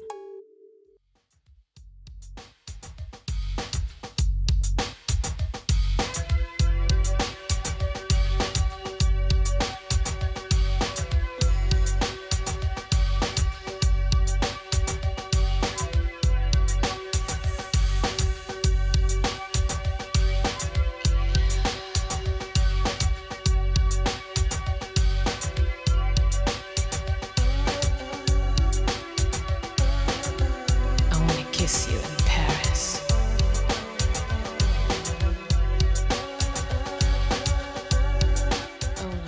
Some sad news. Cherry Perkins never imagined she would be at the helm of a soul food restaurant dynasty when she sat down for breakfast one day at Mr. Perkins' family restaurant. I was a corporate girl, said Perkins, who worked 15 years at Wisconsin Gas Company, where she served as a union steward. But in 1982, a colleague treated her to breakfast as a favor for sharing a ride to work one Saturday morning. That's where she met Will Perkins Jr., whose parents, Willie Sr. and Hilda, opened the soul food establishment in 1969. That brief encounter would lead to a 14-year marriage and her co-owning the restaurant with Will Jr. When his parents eventually retired, Hilda in 1996 and Willie Sr. in 1999, Perkins and her late husband bought the restaurant in 1999. Perkins shepherded Mr. Perkins Family Restaurant at 2001 West Atkinson Avenue for 16 years after her husband died in 2010. She served everyone from loyal regulars, politicians, to sports and movie stars. And if you've ever been there, oh, the pictures on the wall of all of the very famous people that have been there before, Charles Barkley and Bill Clinton and so many others. Now Perkins has put the storied soul food restaurant known for its southern comfort foods like smothered pork chops, fried catfish, and collard greens up for sale. It has been on the market since July of 2025. Quote, "It's time," the 70-year-old Perkins said. "I wouldn't take nothing for the journey," she added. "I had a great life. I met lots of people, built lots of relationships, fed a lot of people. It was the right thing to do, and I have no regrets." Perkins is still in awe of what her in-laws built. Willie Sr. came from Tennessee with no high school diploma, just a dream. He wanted to open a restaurant with his wife Hilda manning the kitchen. Their son, Will Jr., worked at the restaurant since he was a junior in high school. They could not have imagined how successful that dream would become. They were just humble people, loving and caring, and they had a passion for good food. "You got to prepare food with love," she said. That was the secret ingredient, coupled with a family-like atmosphere that kept customers returning for nearly 60 years. It earned the restaurant a reputation far beyond its Rufus King neighborhood. Everybody was treated special when they came into Perkins. This place just had a welcoming spirit that trickled down from my in-laws, Perkins said. The reputation for good food brought a bevy of celebrities through Perkins' doors. The stories are endless. Actor Danny Glover stopped in for breakfast one day, and the restaurant ended up hosting a reception for the Lethal Weapon star. And then there's former NBA star and TV analyst Charles Barkley. Terrible. Every time he was in Milwaukee, he beelined it to Mr. Perkins for its chitterlings, with NBA analyst Shaquille O'Neal always in tow. Perkins' favorite visitor was Oscar the Big O Robinson, Milwaukee Buck from 1970 through 1974, who came with Wayne Embry, the NBA's first black general manager. Both had an affinity for neck bones. Her husband was still undergoing cancer treatment. Perkins debated whether to tell him Robinson and Embry were at the restaurant. After all, Embry and her husband were, in fact, good friends. She called to let him know while she tried to find someone to drive him to the restaurant. Quote, "I turn around and look up, and my husband is walking through the door," Perkins recalled with a laugh. They sat and talked for hours, she said.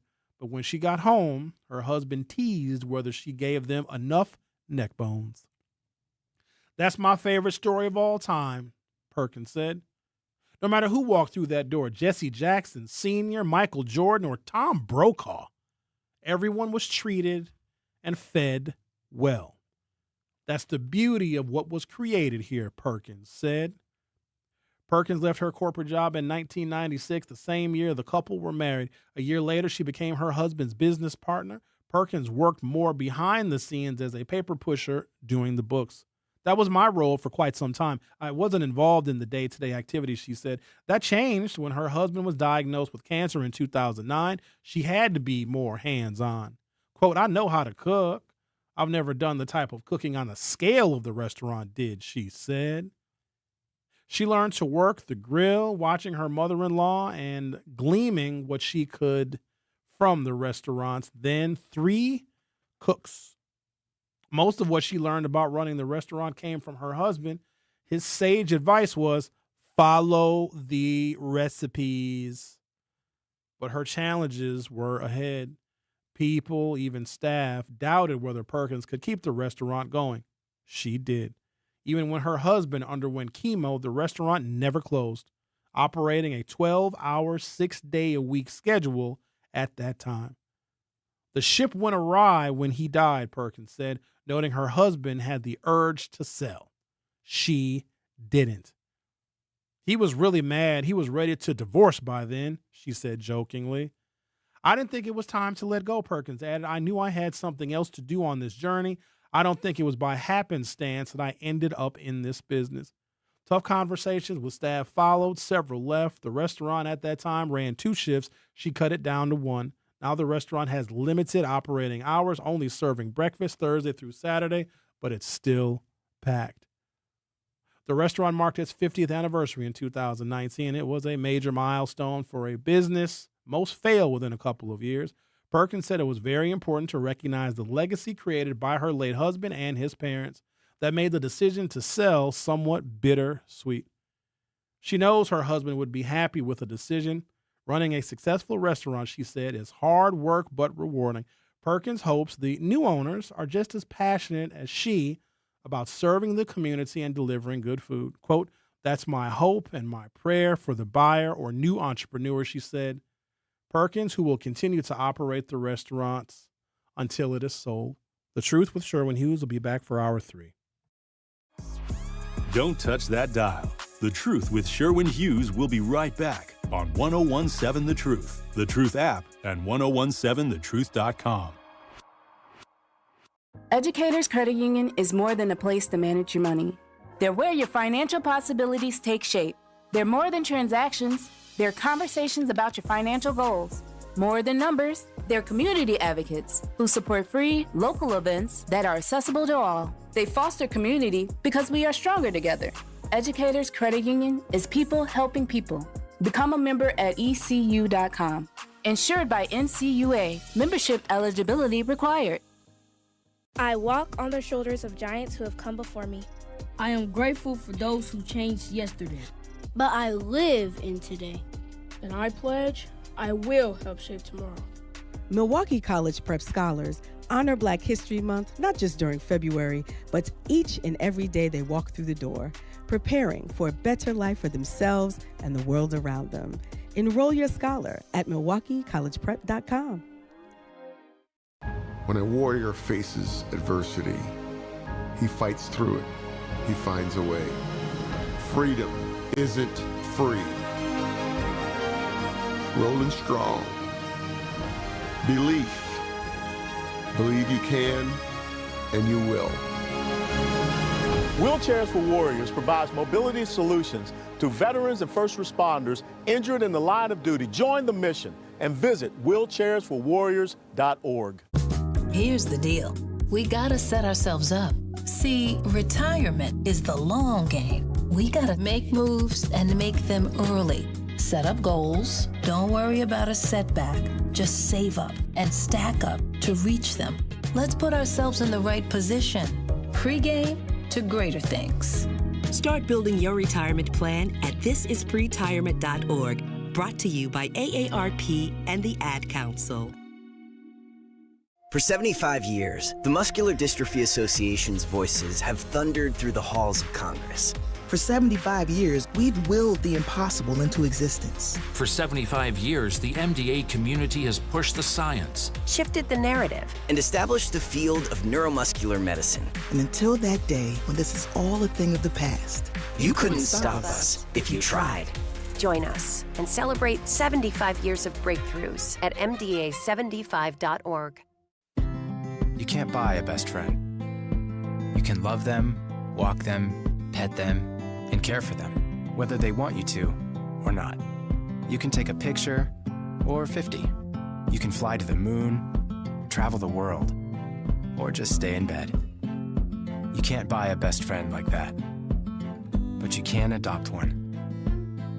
There are millions of pets waiting for a best friend just like you. Help us save them all at bestfriends.org. You're listening to Milwaukee Black Talk on 1017 FM. The Truth. And 1510 AM. W269DL. Milwaukee. A Milwaukee Black media company. More of The Truth with Sherwin Hughes is next on 1017 The Truth, The Truth app, and 1017thetruth.com.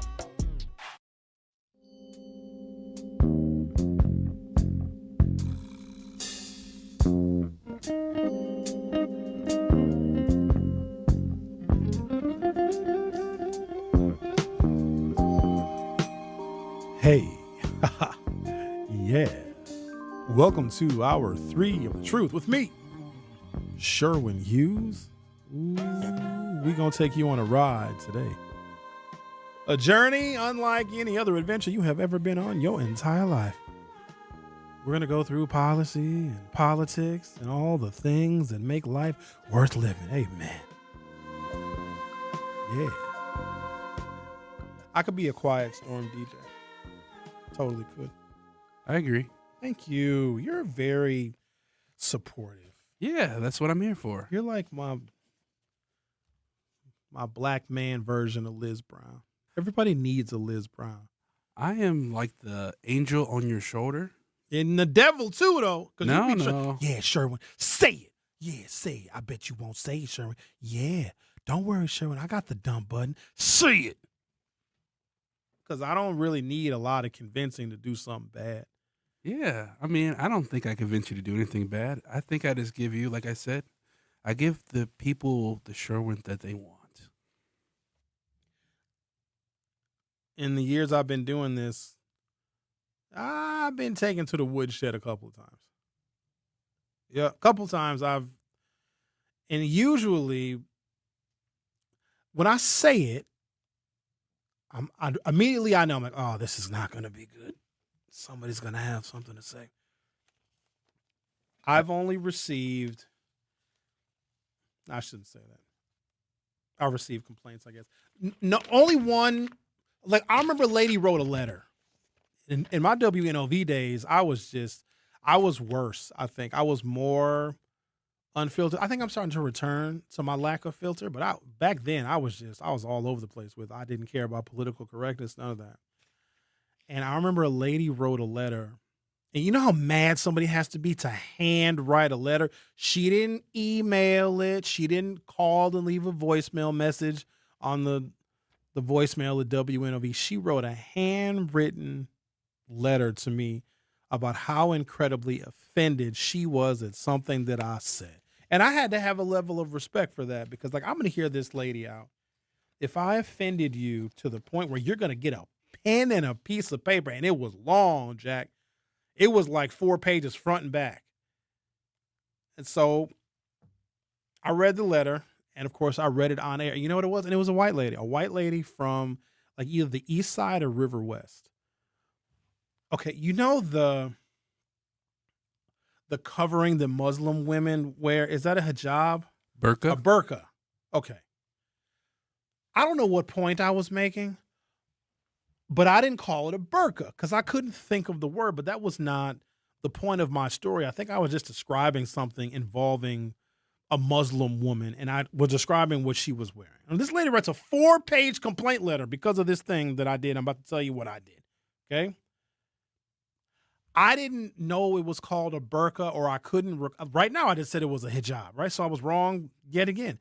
And I said, oh, she was wearing that thing that Muslim women wear. That was it. That was all I said that caused that lady to write a 4-page letter about my lack of cultural competency and understanding, and I should be better prepared and more well-versed on the garb and the history of the garb worn by people in different parts of the world. And she did not play. She wrote like an encyclopedia passage. And then at the end of the day, I was like, wow, I really respect this lady. At the same time, I was like, you have too much time on your hands because this could have been a phone call. Wrote a 4-page. Look at this. She wrote this many pages. You need to do a much better job of, and that was coming from a white lady too. I'm like, how dare you, white lady? She must have just come back from like a protest and she was feeling like extra motivated, and she was going to make sure that the world was politically correct in talking about the clothing that Muslim women wear. So that one I remember. I have never had any FCC strikes. Very surprised at that one because there's a line and then they're stepping over the line, and I am what you would call a habitual line stepper, and I've never gotten an FCC complaint. I know Zach, God bless Zach. Zach is very sensitive to the language that goes out over the air, right? Like X will be doing our show, whatever, and like somebody will say something. Zach will reach over your shoulder and dump it. Zach was like, I don't know. That one was right up against the line. Like, he's very mindful of language. Like, he'll just hang up on Al. If he thinks that Al said something that might be slightly, in violation of the FCC rules, he won't dump Al. Al will just get hung up on. And then Al calls back. But I didn't say MF. I said mother sucker. And then Al has to explain himself. Right? But Zach is very, very sensitive to. And we need people like that, because if you leave it up to us, ain't no telling what we might allow. But an FCC complaint is exceedingly rare. It's, believe it or not, it's even more rare in the Trump era, because Donald Trump appoints the people that are on the board of the Federal Communications Commission. I want you to think just for a second how incredibly offensive, vulgar, and uncensored not only Trump is, but people in his orbit. And so when there are people that, as long as you're not using that language against him, but even the people that he wants off the air, like comics, whatever, like their last resort is violating them with the FCC. They allow so much. And I can actually appreciate that, because I'm not one for stifling speech. And some speech is very offensive. I know that. But who are we to stop someone from communicating the way that they know how? Like, there's a preferred way that I want to hear information. But if someone is unable to meet my requirement, that's not their fault. They may only be able to communicate to like a 6. I may prefer my communication at a 9, but if they only know the 6, I can't expect them to be at a 9. I personally think that profanity should be used if you want to use it. And if there is a particular program, you got to give a disclaimer in case children are listening, but I don't know how many children listen to my show. A lot of times adults will have our shows on in the car and their kids will be in the car. That I have to sometimes be mindful of, but I think that people should be able to express themselves in their most authentic way, because I want people to have a level of freedom. Speaking of freedom, I have some information here about the anti-freedom, which is the death penalty.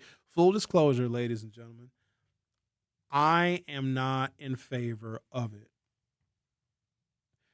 Mostly because I don't believe that this system that we live in, that we have many, many complaints about, because it's not perfect. I don't think that this imperfect system and this imperfect union should have the right and be designated to take a human life.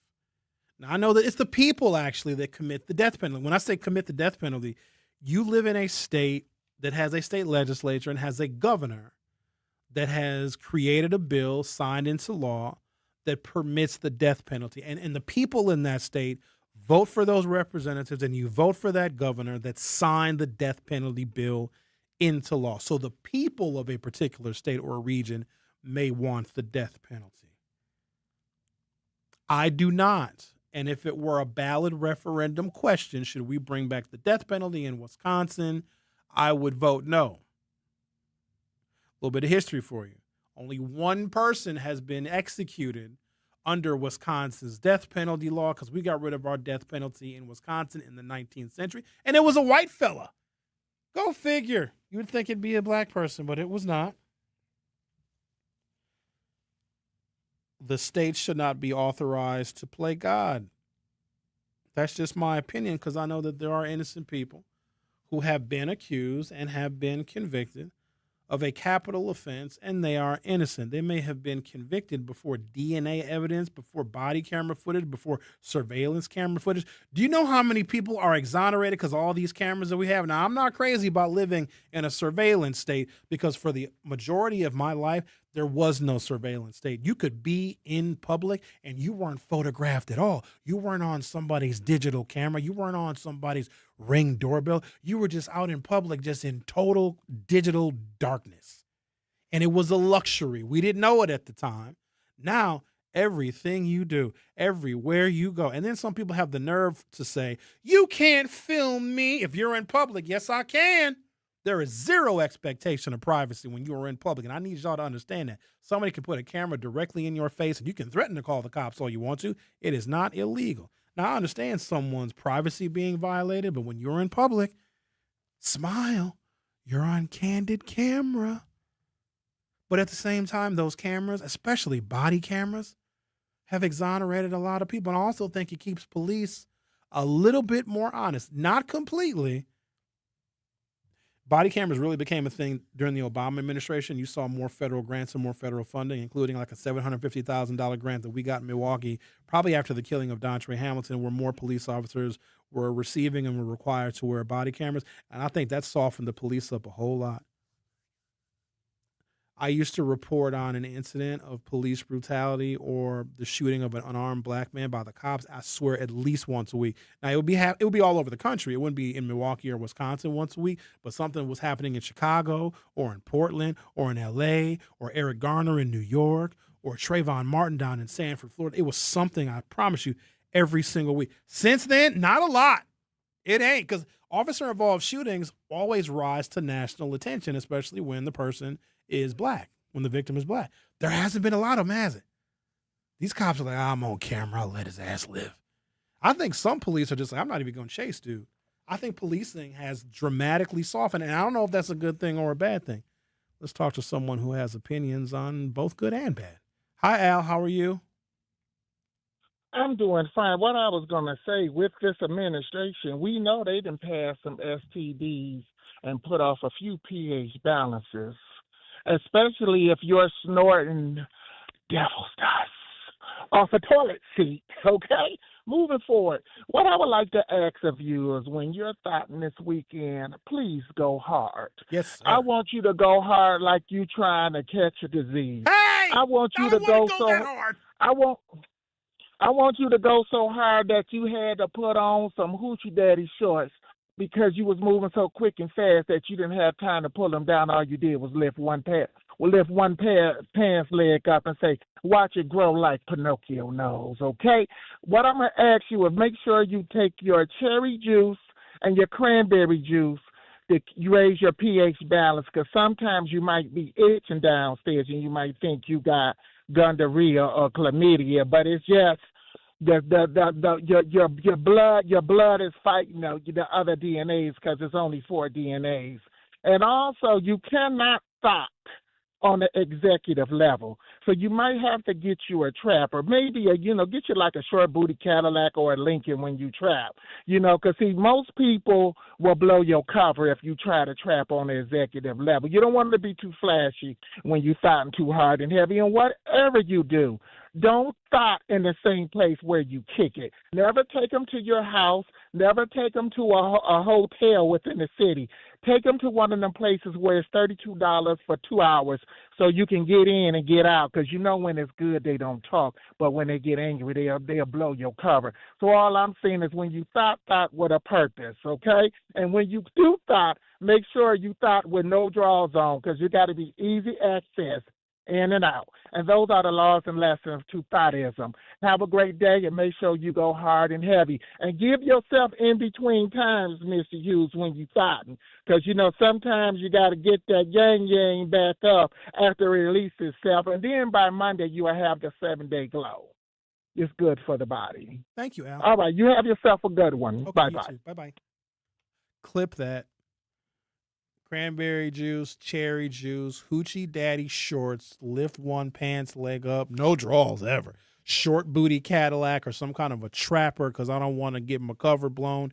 Don't take them to my house. Go to a hotel where it's $32 for 2 hours. I'm thinking to myself, 2 hours? Who needs that long? That's ridiculous. How about 1 hour for $16? Or how about 30 minutes for $8? Some very useful advice in that. Yeah, he'll be on the morning show, right? I did as hear a guest, that, and I think they're going to regret that. I'll be there, and I think we'll have a great time. Here's why they're going to regret it.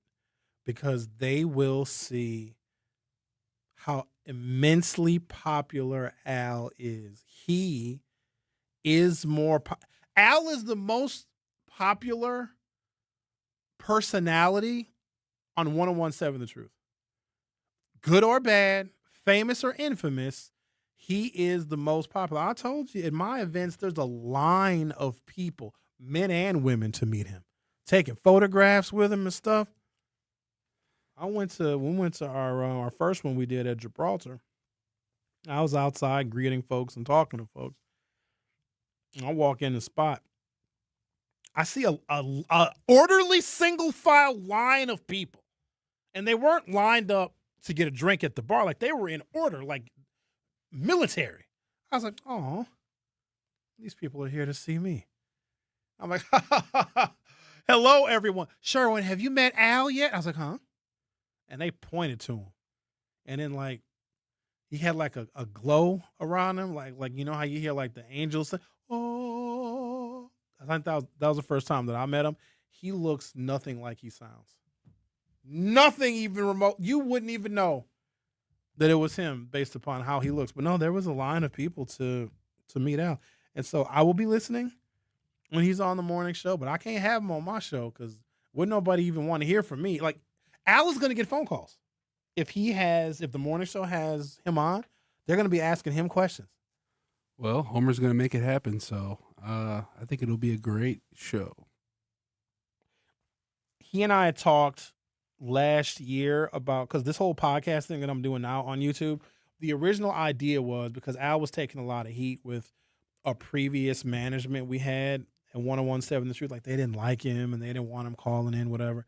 I'm thinking to myself, if Al had his own uncensored podcast, it would go gangbusters. So we actually did.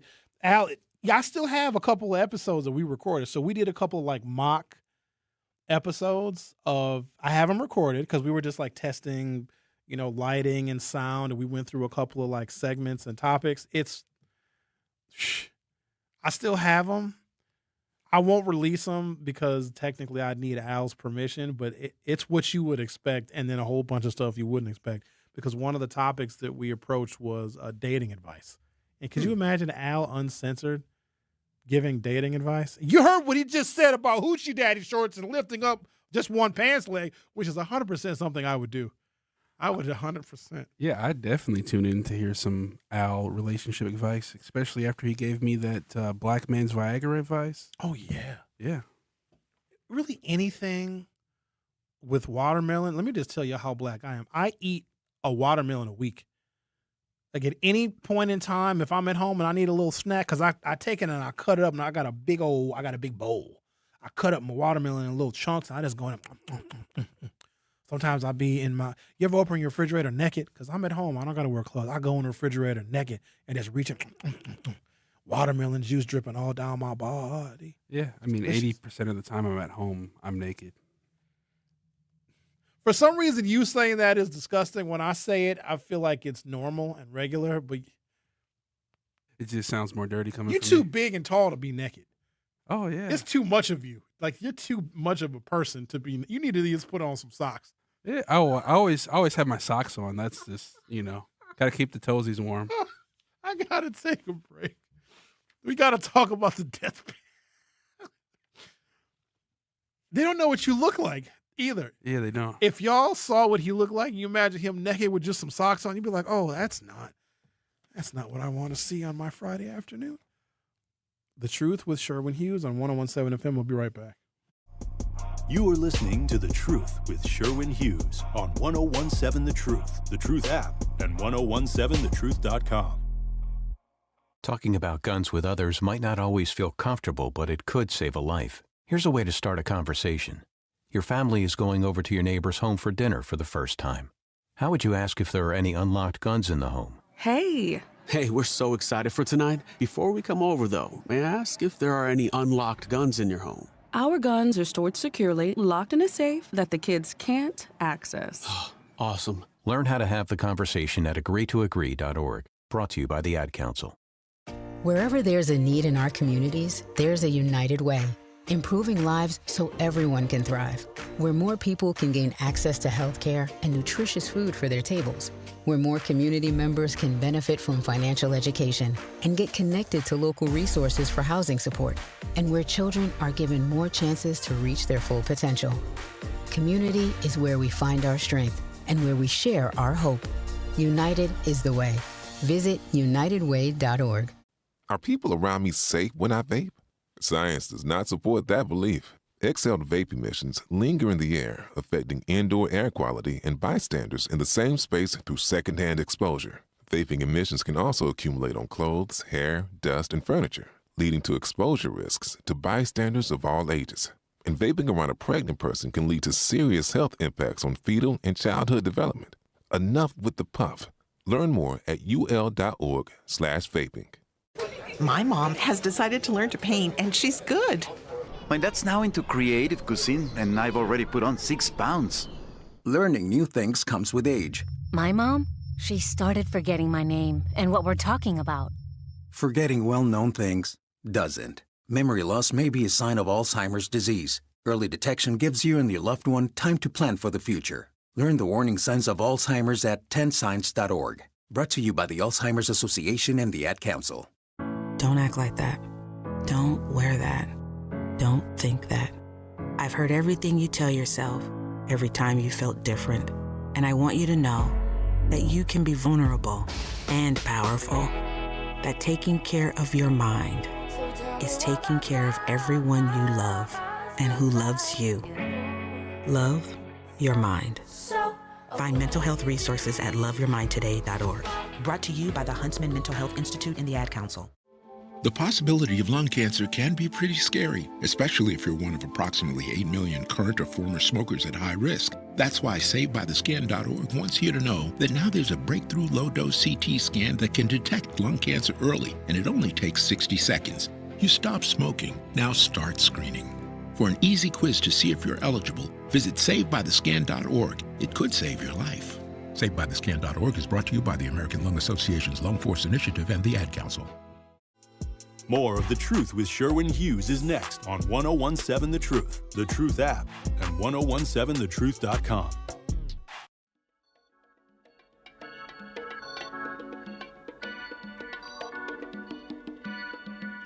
For parents, choosing the right school is one of the most important decisions you will make. At Milwaukee College Prep, we don't take that responsibility lightly. Here, your child is more than a student. They're a young person we want to get to know by name, by strengths, and by areas in which they need the most support. Together as a family and as a school, we work every day to help them grow, learn, and build the confidence to reach their fullest potential. We partner with families, provide steady support, and act early when challenges arise so every child can thrive.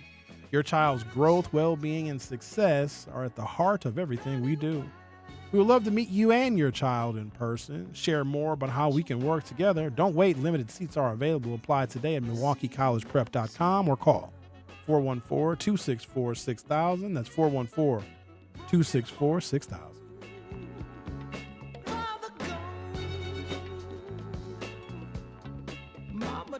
Aaron said he just joined the show via YouTube.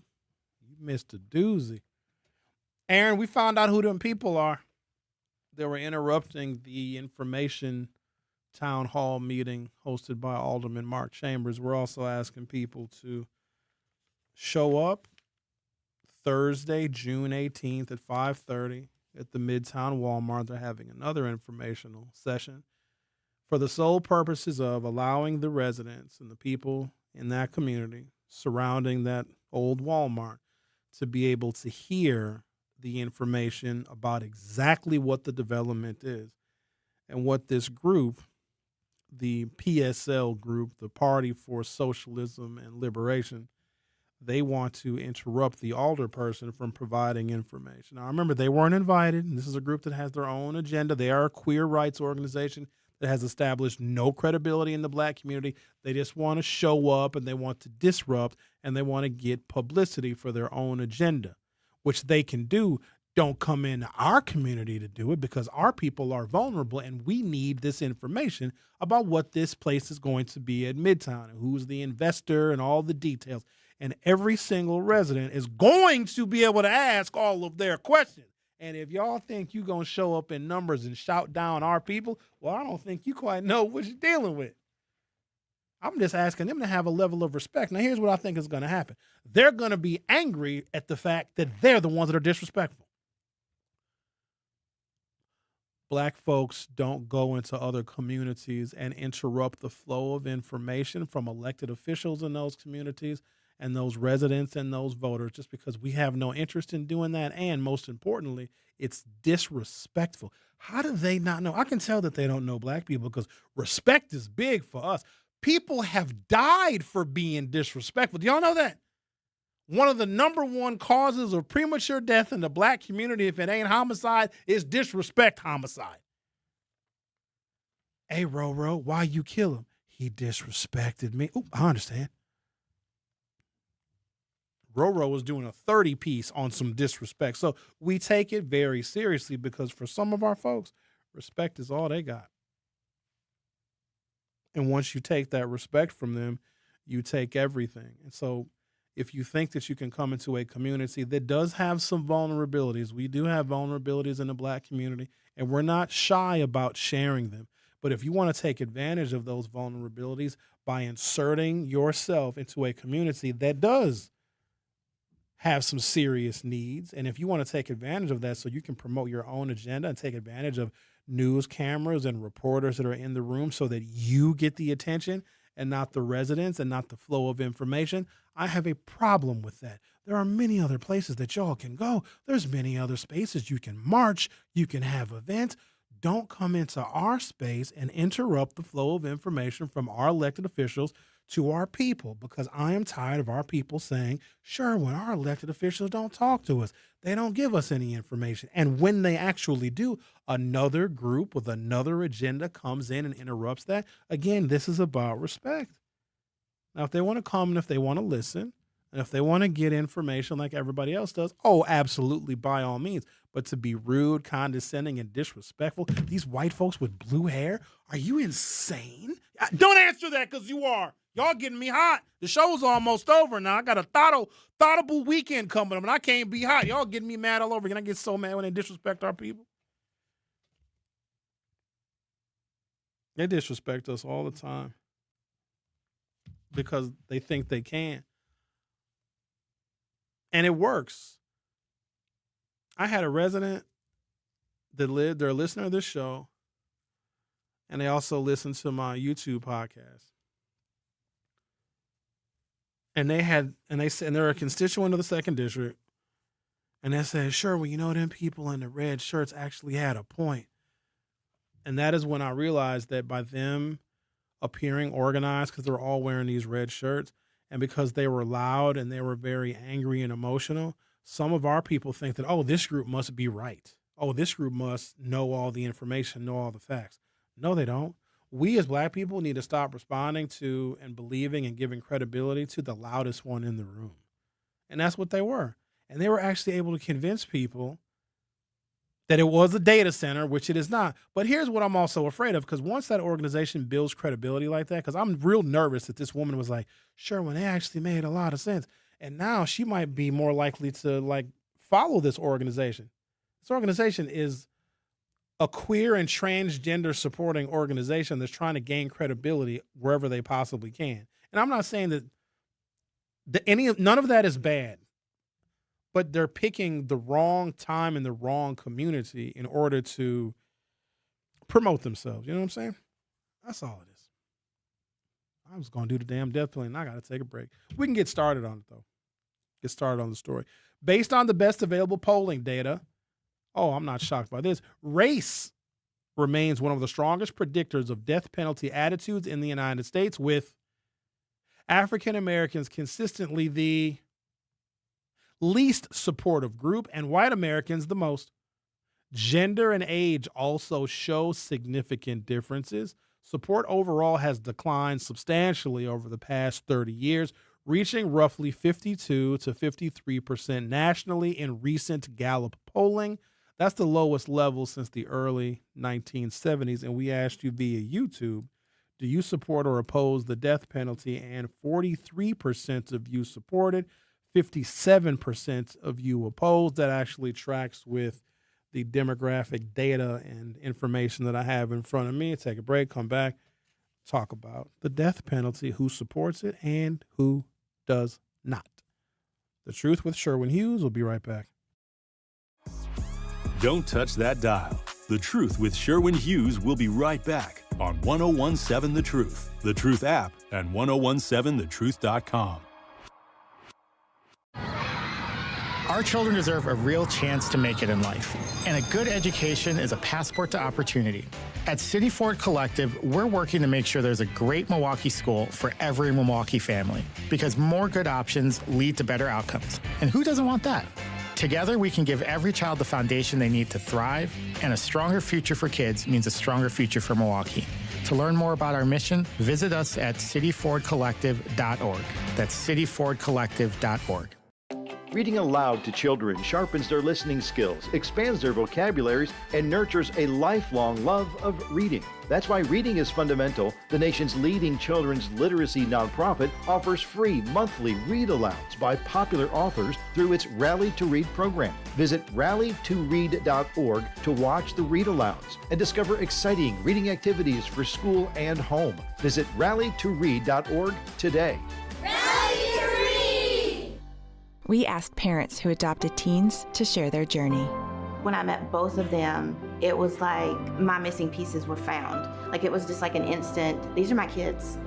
If you're considering adopting a teen, just do it. Kids need families. I don't care the age, everybody deserves a family. Learn about adopting a teen from foster care. Visit adoptuskids.org to learn more. A message brought to you by Adopt US Kids, the U.S. Department of Health and Human Services, and the Ad Council. Not completing high school is more of a social thing than it was an academic thing. Even though all these years have passed, I still had that longing to have my diploma. At age 30, Carissa finished her high school diploma. If you're even considering getting your high school diploma, you can do it. No one gets a diploma alone. If you're thinking of finishing your high school diploma, you have help. Find free adult education classes near you at finishyourdiploma.org. That's finishyourdiploma.org. Brought to you by the Dollar General Literacy Foundation and the Ad Council. Hear that? That's the sound of your life. Perfectly imperfect. Beating in rhythm to the world you've created. But every time you drive after drinking, the music gets drowned out. Your life sounds pretty great. Don't let a buzz ruin it. Buzz driving is drunk driving. Don't drive buzzed. A message from NHTSA and the Ad Council. Doctors Without Borders is delivering life-saving medical care where it's needed most in communities around the world. From bandaging war-wounded patients in Sudan to providing clean drinking water in Haiti, we're in more than 70 countries worldwide, bringing patients from sick to recovering, from emergency to aid, from crisis to care. This life-saving care is made possible by a global movement of supporters like you. Thank you. This is The Truth with Sherwin Hughes on 1017 The Truth, The Truth app, and 1017thetruth.com.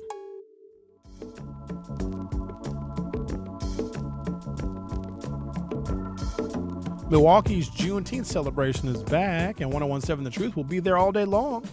Thank you to our Juneteenth partners, Educators Credit Union, Molson Coors, Tayback Law, American Family Insurance, and Milwaukee College Prep for helping us celebrate freedom, heritage, education, and community.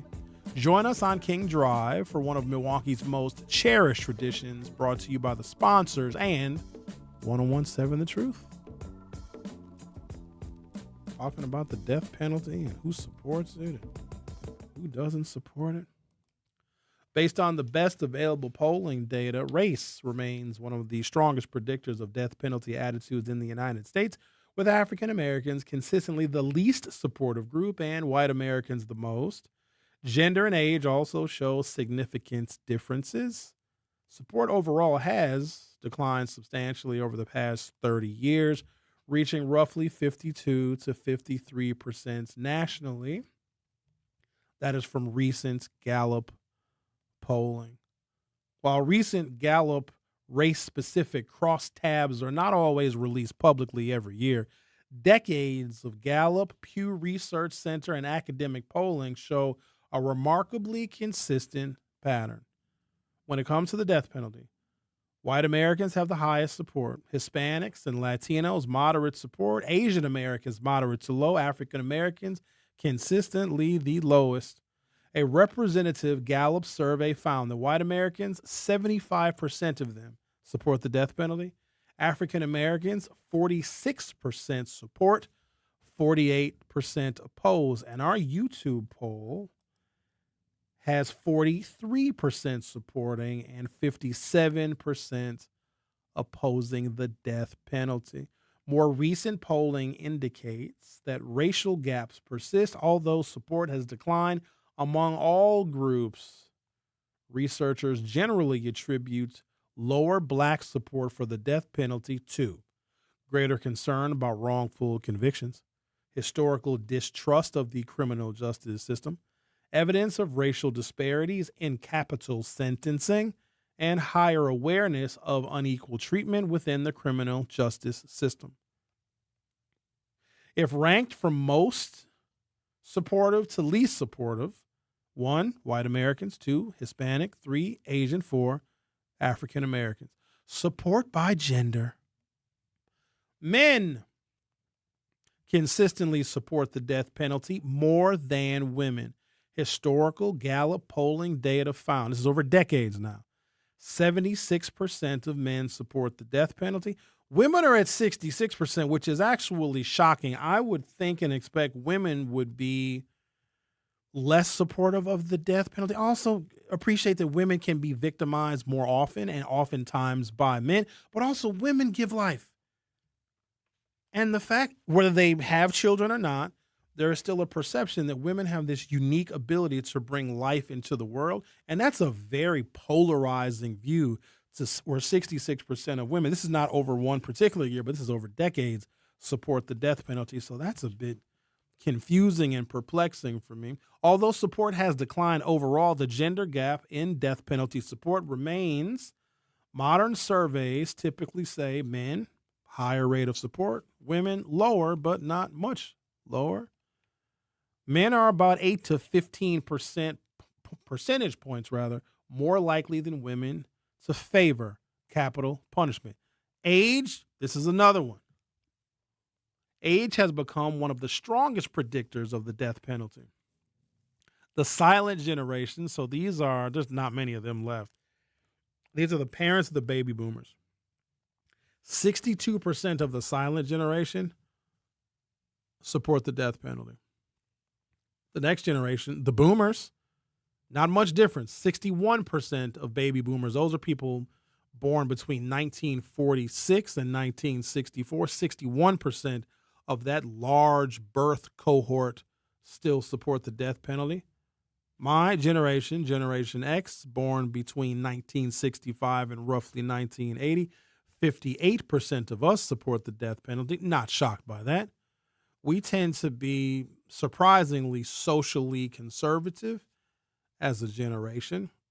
Millennials are the first generation where less than 50% of their age cohort supports the death penalty, and Generation Z has the lowest rate reported of all demographic birth cohorts at 42%. Because I could imagine Gen Z just sitting around like nobody should die, like everybody should just like commit crimes and just commit them, you know what I mean?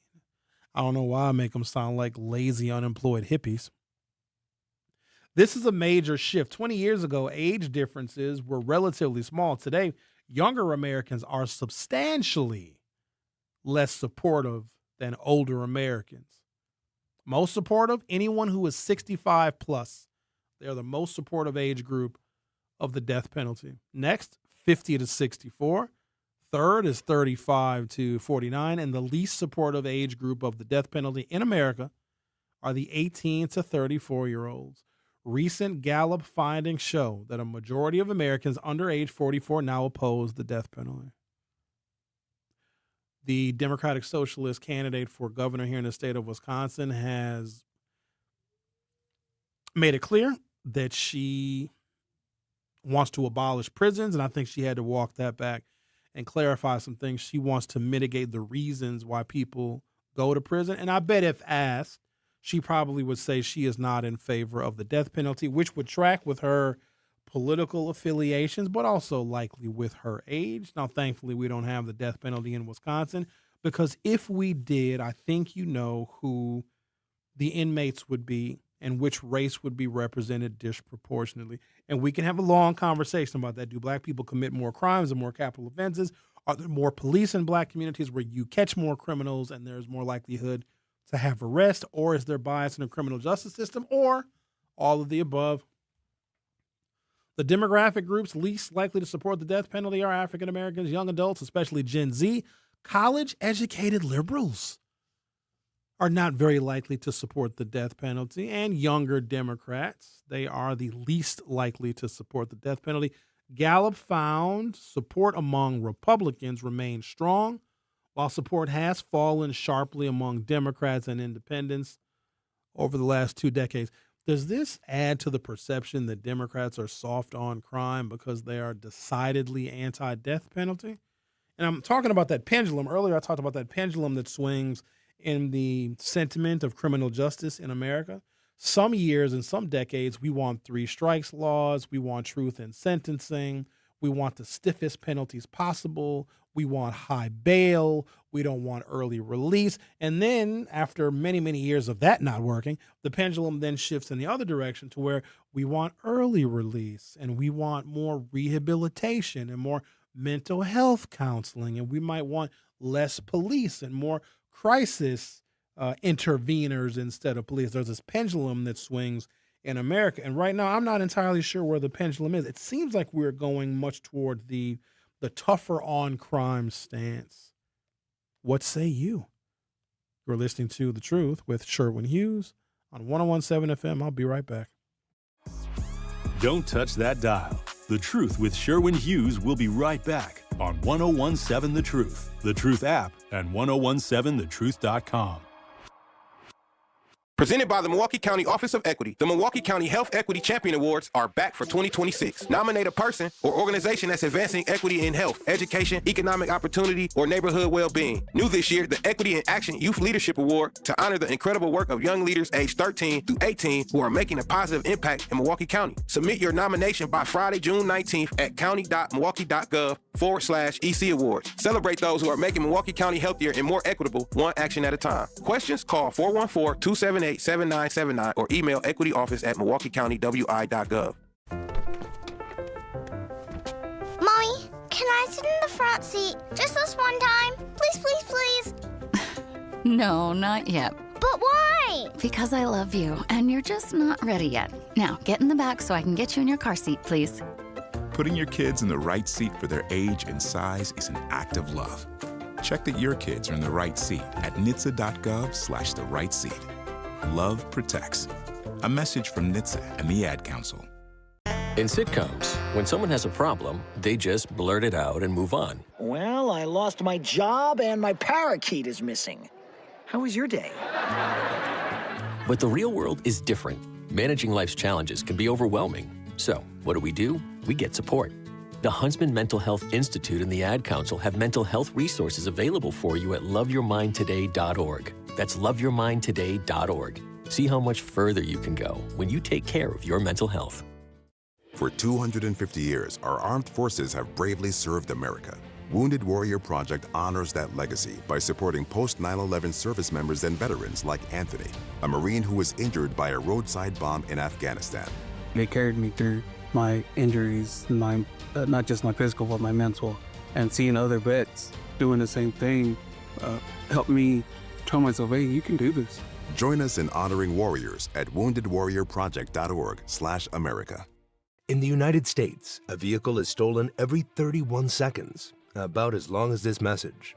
Luckily, you can take a few easy steps to protect your car in the same amount of time. Remove your valuables, roll up your windows, don't leave your car running unattended, lock your doors, and take your keys or fob. If you have information about a crime, call the police. If you suspect insurance fraud, also call 800-TEL-NICB. A public service message from the National Insurance Crime Bureau.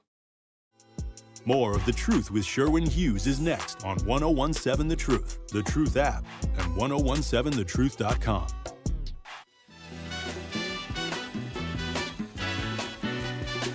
Life's better when you know you're covered with home and auto policies from American Family Insurance. You're not just buying coverage. You're getting an agent who helps you feel protected and prepared. Someone who understands what you've built and what you're building next. Because when your home and your ride are protected the right way, you're free to focus on your family, your goals, and of course, your future. Insure carefully, dream fearlessly with American Family Insurance. Get a quote or find an agent at amfam.com.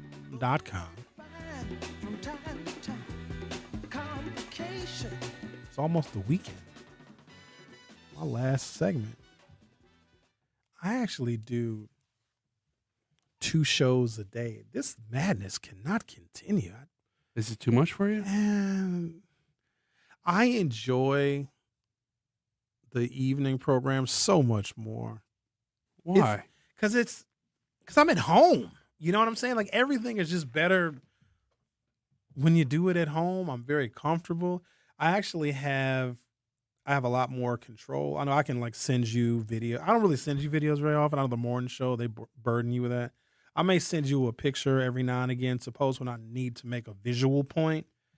But when I do my programs on Hughes Views 414 on YouTube, I play videos because it's just easier for me to just go and find the stuff and then display it on the YouTube video than, hey, X, can you go here and then find this and then display it here? And then I can seamlessly switch between different videos and different polls I may put up. There's a freedom and a flexibility where I can also explore my video production skills, which is video streaming is not easy.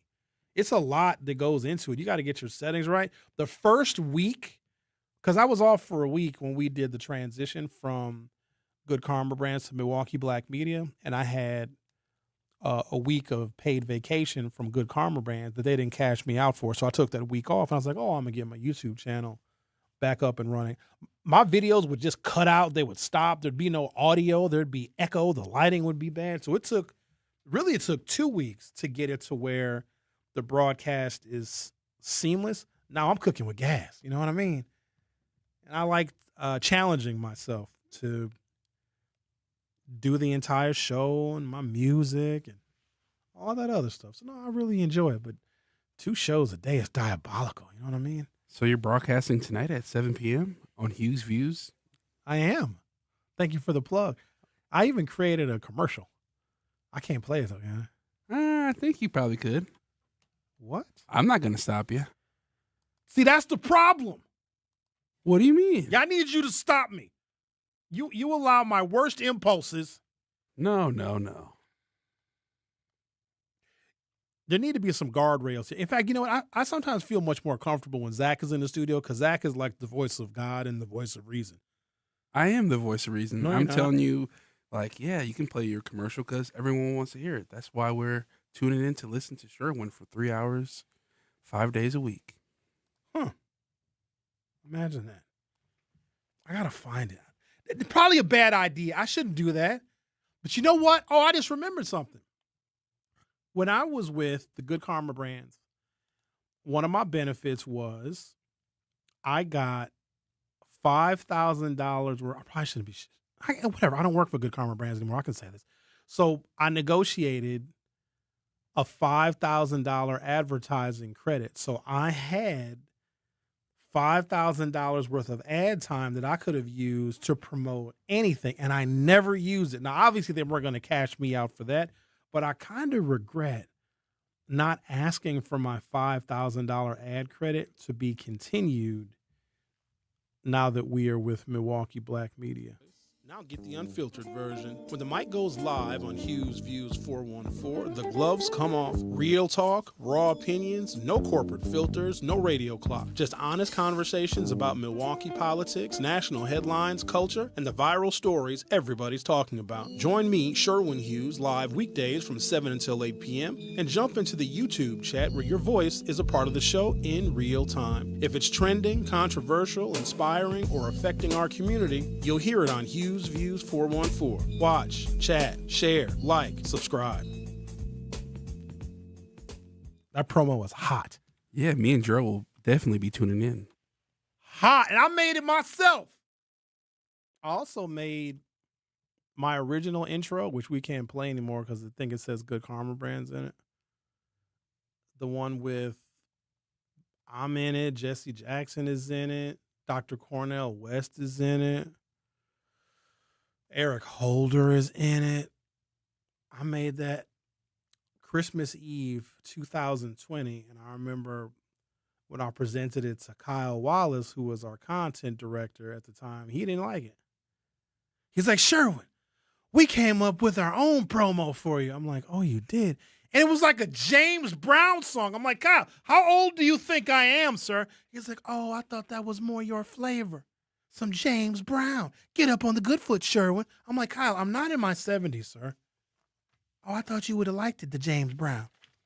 No, I didn't like it, the James Brown. I'd love to be able to find. He sent it to me. I still have it somewhere. I should play it. I think I still have the early show intros back when Joe and Mel had their morning show. Man, that seems like 50 years ago when Joe and Mel had the morning show. They won Best Radio Show of the Year their first year out the gate. Tori Lowe won a bunch of awards that year. I think everybody got a Wisconsin Broadcasters Association award except for me. And then I got in trouble. So during my show, the Wisconsin Broadcasters Awards, the nominees come out. And there was a group email going on. So this is why Carrie was my producer at the time. So Cherie Harris, who was our general manager, was like, hey, congratulations, everybody. Everybody won awards. Oh my, and they're all emailing each other back and forth. And so I'm reading these emails on my commercial breaks during my radio show at the time. And Carrie is the one that got upset. She was like, Sherwin, we didn't win anything. And everybody else got, first place, second place, and show of the year, and this, that. And I was like, wait a minute, Carrie, I think you're right. We didn't win anything. And so I replied all with, are y'all going to acknowledge that me and Carrie got F's by the WBAs? Because they're all patting each other on the back for winning all the awards. I was like, are y'all not even going to acknowledge that Carrie and I got nothing? And I used profanity in the email. Cherie was like, Sherwin, how dare you use that unprofessional language? I'll see you in my office at 8 o'clock tomorrow morning. I said, no, you won't, because I quit. And I quit. I came back, though. How long were you gone? I don't know, a day. And then she and I had a conversation. You know who got my back during that whole ordeal? Was Dr. Ken. He was like, Cherie, I can understand where Sherwin was coming from. He was very angry. He didn't win anything. That was an emotional response, and maybe he should have been more mature. But Dr. Ken actually had my back during that whole ordeal. He's got a YouTube channel, too. Shout out to Dr. Ken. Dr. Ken's Truth. He broadcasts from 4 until 5 p.m. Monday through Thursday. So he's not live today. Go check out Dr. Ken. Give him a like and a follow. He and I did a podcast together last week. We chopped it up for an hour. So he's got great things going on. He's living his best life. He's enjoying having his own YouTube channel and his own podcast. In fact, he's probably better off because he also has a higher level of freedom and flexibility in doing his own show on YouTube. So that seems to be the wave of the future. Do you have a YouTube channel, Xavier? If you don't have one, you need one. Do I have a YouTube? Yep. I'm working on something. Oh, are you? Well, make sure you keep us posted on whatever you're working on. Yeah, it'll be, not very sexual, but it'll be political in nature. Hold on, man. Anybody say nothing about anything being sexual? Why you always got to bring up freak stuff? I try to stay away from the freak topics. People from my mama's church be listening to my show. I got to stay away from the freak stuff. Oh, I thought this was the freak show with Sherwin Hughes. No, it ain't. I mean, I briefly talked about thoughting, but everybody thoughts a little bit. It's a maintenance thought. It's not like I'm a regular thoughter. Oh. Some of y'all are regular thought. Like Zech thoughts a lot. Yeah, I've heard. I've seen some of his work in action. That's I can't even compete with that thoughtiness. That's a high level of thoughtiness. I'm like a 6. Zech is an 11. Oh, he's all over the place, huh? He thoughts heavy. Yep. Ooh. I wonder if Nitty thoughts. He's a married man. So I don't know if Nitty thoughts, but he'd interview a thought. Like Yes. that's what he wouldn't actually be one, but he certainly would. And up next on Maya Shore, we got the Thought on our shore. Going to interview the Thought. Well, we're right down the street from Silk, so maybe we should invite some girls. Don't tempt me. They're not open during the day anymore. They don't have day shift anymore. Oh, no, that's fine. We can invite them over, and just... On the Border does. Oh, see? I love those women over there. The morning show, they don't like them, but I think they have nice, classy women. The 22-page human sex trafficking and prostitution criminal complaint came out about On the Border, and it reads like a movie. An attorney friend of mine sent me the entire criminal complaint of all the accusations of prostitution at On the Border.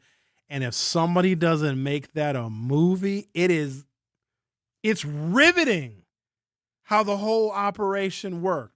So, all right, guys. Well, thank you so much for listening and participating. We'll go live tonight at 7 o'clock, which I probably should be doing other things with my Friday night, but of course I love having conversation with you both here and on Hughes Views 414. If you haven't signed up and subscribed, I encourage you to do so. Until then, lunch break is up next.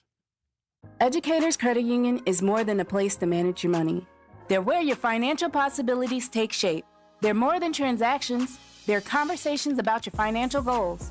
More than numbers, they're community advocates.